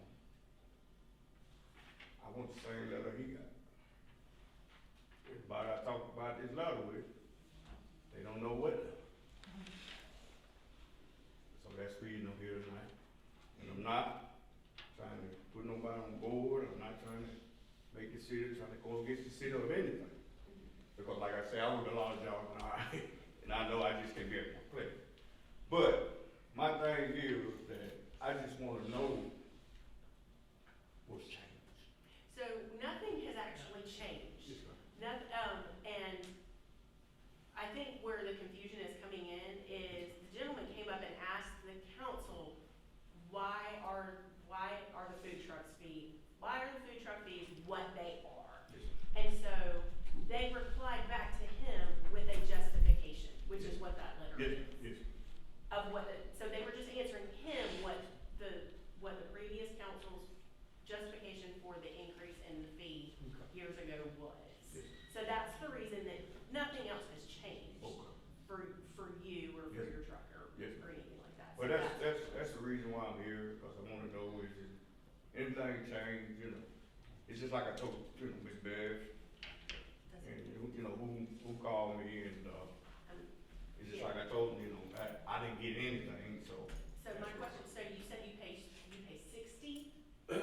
$60 when I first opened about 2 years ago, and then last year I paid $60. So did they know it was a food truck? Yes, ma'am. So So what you're just being misbilled? I was verbally called and said that I told someone that I paid 60 and they paid $264. Weren't you in a different location in the beginning? Well, that, I was just moved to my commissary, that's it. I just moved to my commissary. But you You were weren't tied fixed to on another Andrews. business? Yeah. He was fixed on Andrews is what it was. It wasn't a food truck. It's mobile, but he was fixed on Andrews. Yeah, so that's the difference. That's Different. That's the difference. You're not the same. You are not a food truck. Or you weren't at the time that you were asked and assessed. Okay, I know I paid $264 this time. I was like, what time? What did you pay this January? Sir, What did you pay for this year? this year, I paid $264. Okay, so is it Food because, truck price. because of the, because of the food truck, because the first time it was a stationary as opposed to now it is a food truck. So that's the difference. It was the difference of what we were categorized as. So that's the changing of it because it moved. You changed from a stationary to a food truck. Yes. Oh, That's the difference, and that is the difference that he is trying to address, is why is there such an increase on a food truck just because it is mobile? That is, and that's the gentleman's question to us. That's all I got. Do you have one additional? That's fine, thank you. So what would be the difference between a stationary and a mobile? No, I mean, there's if it's not, a- there's not. So he was stationary initially. He wasn't a food truck initially. That's not the way that they assessed him. So if I take the wheels off my food truck, it's stationary? I do not know, no, because Is that he was considered not in that stationary? location. He was separate, but I guess that's the question. He was in a food truck. He was in a brick and mortar initially.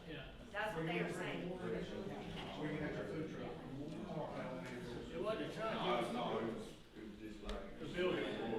It was a building. He was in a building. It was in a building? So that's the question. And now he's not, so now he's assessed as a food truck. Because So stationary is basically a restaurant? yes, brick and mortar, yes. Thank you. Okay. Is there anyone else? And I know that I've been letting it, so just so that everyone else knows, I understand that I've been letting everyone go over time this evening. I know that these have been hot button issues, and I wanted everyone to say everything that they said this evening. So, one, I do not want you to think that is something that is going to happen forever and ever, but I wanted everyone to get everything out, because the last thing I do want is for the hot button issue to be public speaking and then me cutting people off. So, I didn't want to say that. So, is there anyone else this evening that has any comments or questions on any subject? I just wanted to add, I forgot, First United Methodist Church is also hosting a shoe collection box, so please, shoes. Let's end it on shoes. Okay, thank you. Is there anyone else that has any public comments or questions on any subject in particular? All right, so with that, I know that we've already gone through final comments because of my error earlier this evening, so. Yeah, I did, I interrupted her. So, is there Mayor, Councilman Enfield, Councilman Jackson, Councilman Frog? Now, Councilwoman Harlow, I do apologize. I apologize for. No, it's fine. I've talked a lot tonight. Excuse me. Excuse me? Sorry. So there's a lot going on February the 24th in downtown Ozark. There's a chili cook-off. So I'd like to invite everybody to come and participate in that. There will be, that'll be our first fundraiser for, well, actually it's being billed as a Del County 200 event. So that'll probably be one of the first events of the year for a Del County 200. And all the proceeds from that event are going to benefit a playground project for ADA accessible playground that we're working on at Kids Zone that I'm sure the director will announce at a later date. Also that day, of course, as Ms. Gallen said, you can drive by for the shoe boxes, but also that evening is the Ozark Black History Month Committee Scholarship banquet. So I bought my ticket tonight, so I plan to attend. I encourage you to buy your ticket. You can see Ms. Winnie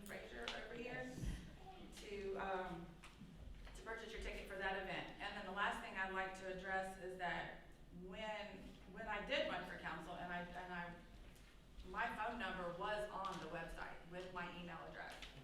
It's been 3 years. I don't look at the website. I don't know why it was taken off or how that got adjusted. So I'll submit a request to marketing and I will get that changed immediately.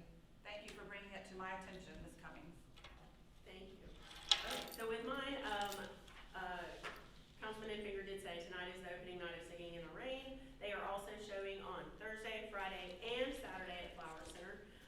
Tonight at 7 p.m. is also, or no, it's at 6 p.m. is the boys basketball is beginning in area playoffs. Tomorrow night is girls basketball that is beginning at in playoffs at CHS as well. So with that, I will call this meeting to an end, and we will begin the next meeting in 3 minutes.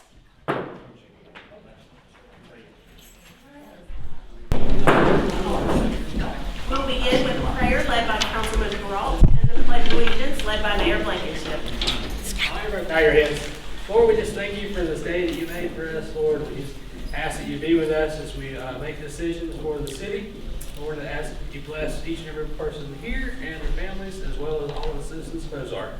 In Jesus' name we pray. Amen. Amen.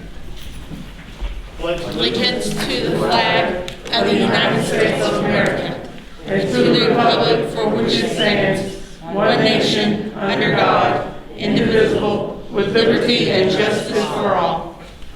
Thank you, gentlemen. At this time, we will review the minutes from the regular council meeting that was held on January 16th, 2024. What are the wishes of the council? Madam President, I move that we approve the minutes of the regular council meeting held January 16th, 2024. Move to approve. Thank you. I have a motion on the floor. Do I have a second? Second. Thank you. Do we have any further discussion on approving these minutes as presented? Madam President, I'd just like to bring one thing for concern. Yes, sir. In the minutes, particularly on item number 4, I mean, we're telling who voted with the exception of you. So we don't know how you voted. When it says the council, voted unanimously in favor This thereof? is not unanimous. We give the names of all. It's recorded as to wit. A's, Councilman, if you notice that.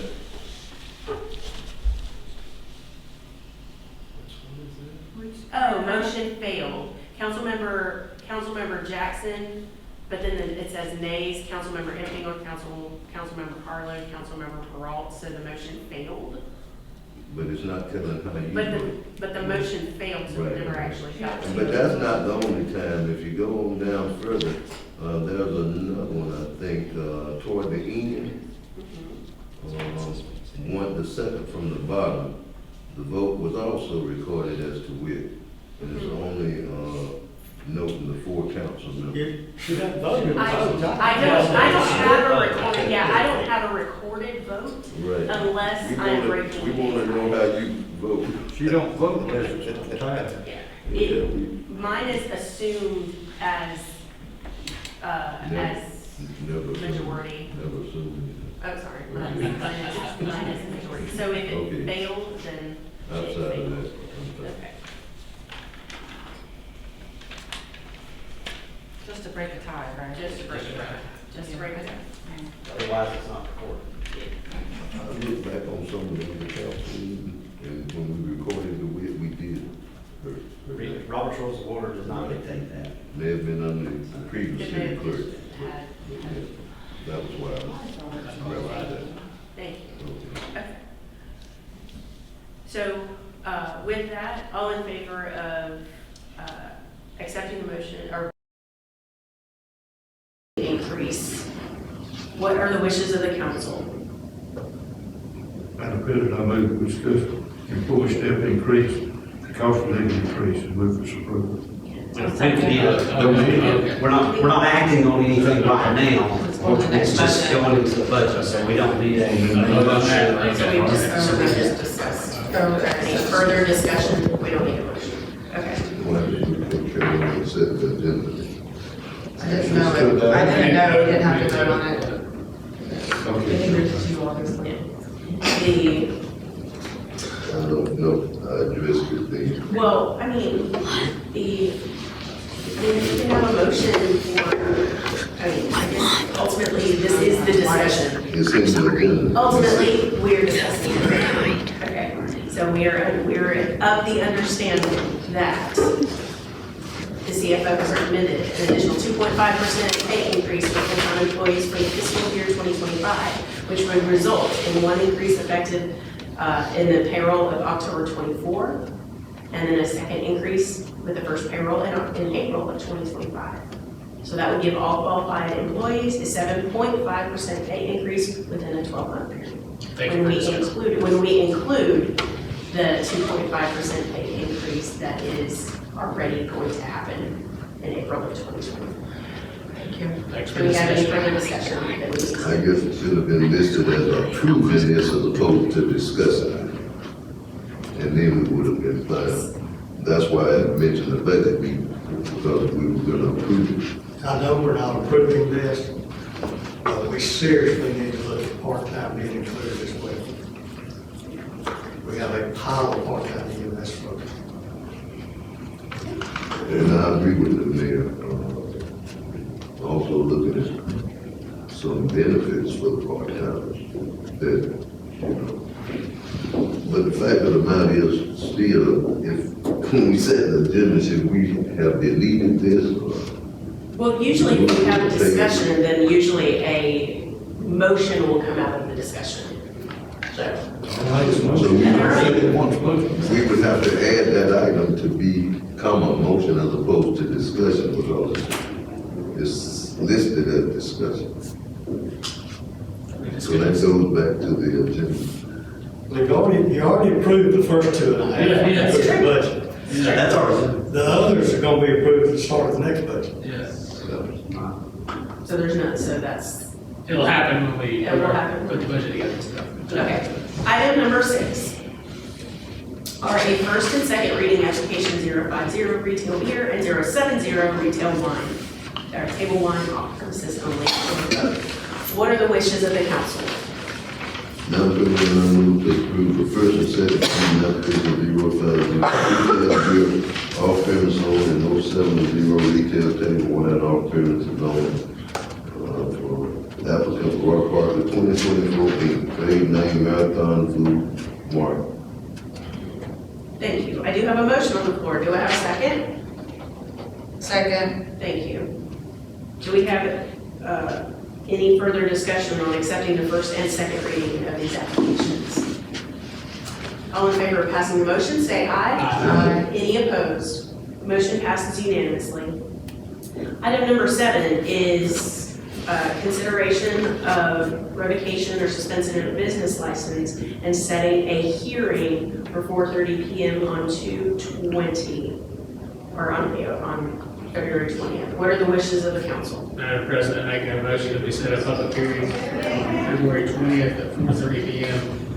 For the revocation or suspension of the business license. Thank you. I do have a motion on the floor. Do I have a second? I need to ask, are we gonna notify him? Yes, we have to. Okay, I just wanna make sure. Yes, he knows that. Yeah, we couldn't do that without it. Okay, I just wanna make sure. Do I have a second? Second. Thank you. Do we have any further discussion on this?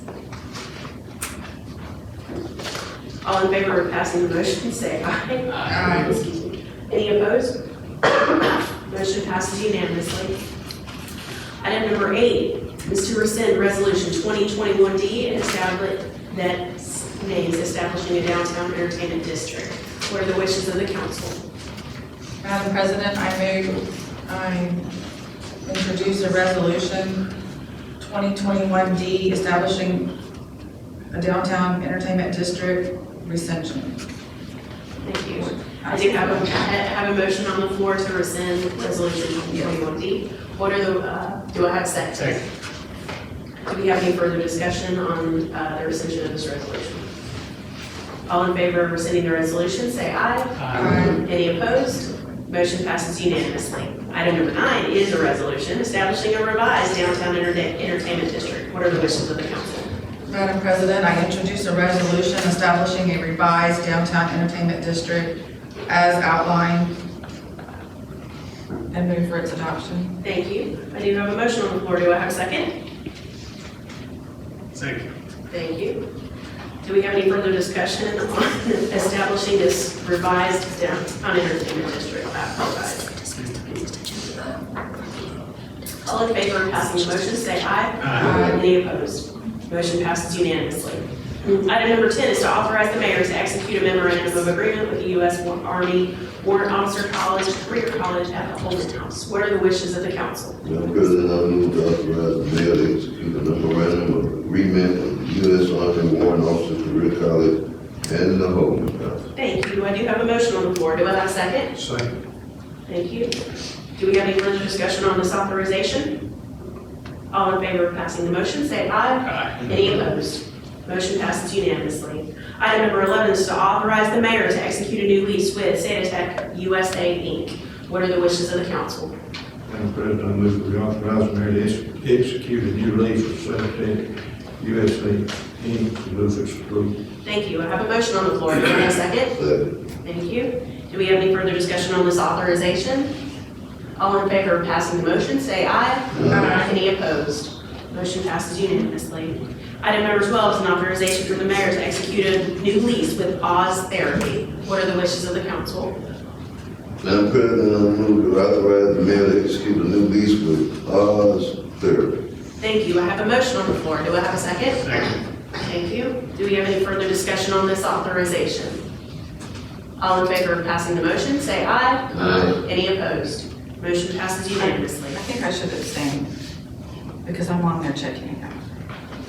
I used to do the booking. Oh, okay, that's fine, that's fine. I don't think Okay, I'll so, abstain. you have one abstention. So motion passes. Item number 13 is an authorization for the mayor to execute a new lease with Oak River Counseling. What are the wishes of the council? President, make a motion to authorize the mayor to execute a new lease with Oak River Counseling for its adoption. Thank you. I do have a motion on the floor. Do I have a second? Second. Thank you. Do we have any further discussion on this authorization? All in favor of passing the motion, say aye. Aye. Any opposed? Motion passes unanimously. So with that, do we have final comments from the mayor? Unless y'all want to start meeting once a week. Councilman Infinger? I'm done. Councilman Jackson? I'm just grateful to be here. Still leaving. Great to be here. Yeah, Thank you. I want to thank, all that we've done to get that Eastgate building up and running. I think we're still working on that, right, Mayor? We're waiting on bleachers. They don't have them. Thank you. Thank you. Councilman Peralta? I'm good. Councilwoman Harlow? No, just look up the action request form and submit your requests. Look at the action request form and submit your requests, because a lot of time that can actually. It's already on the website. It is, the action request form is a form on a website, so if you have any issues within the city, you can submit the request, and it will go to the correct department, so that hopefully you can get your issues resolved and never have to actually come to council if you don't need to. Because most of the time, if it is a germane issue, we're gonna say, XYZ department head, can you take care of that for citizen for us? So, all right,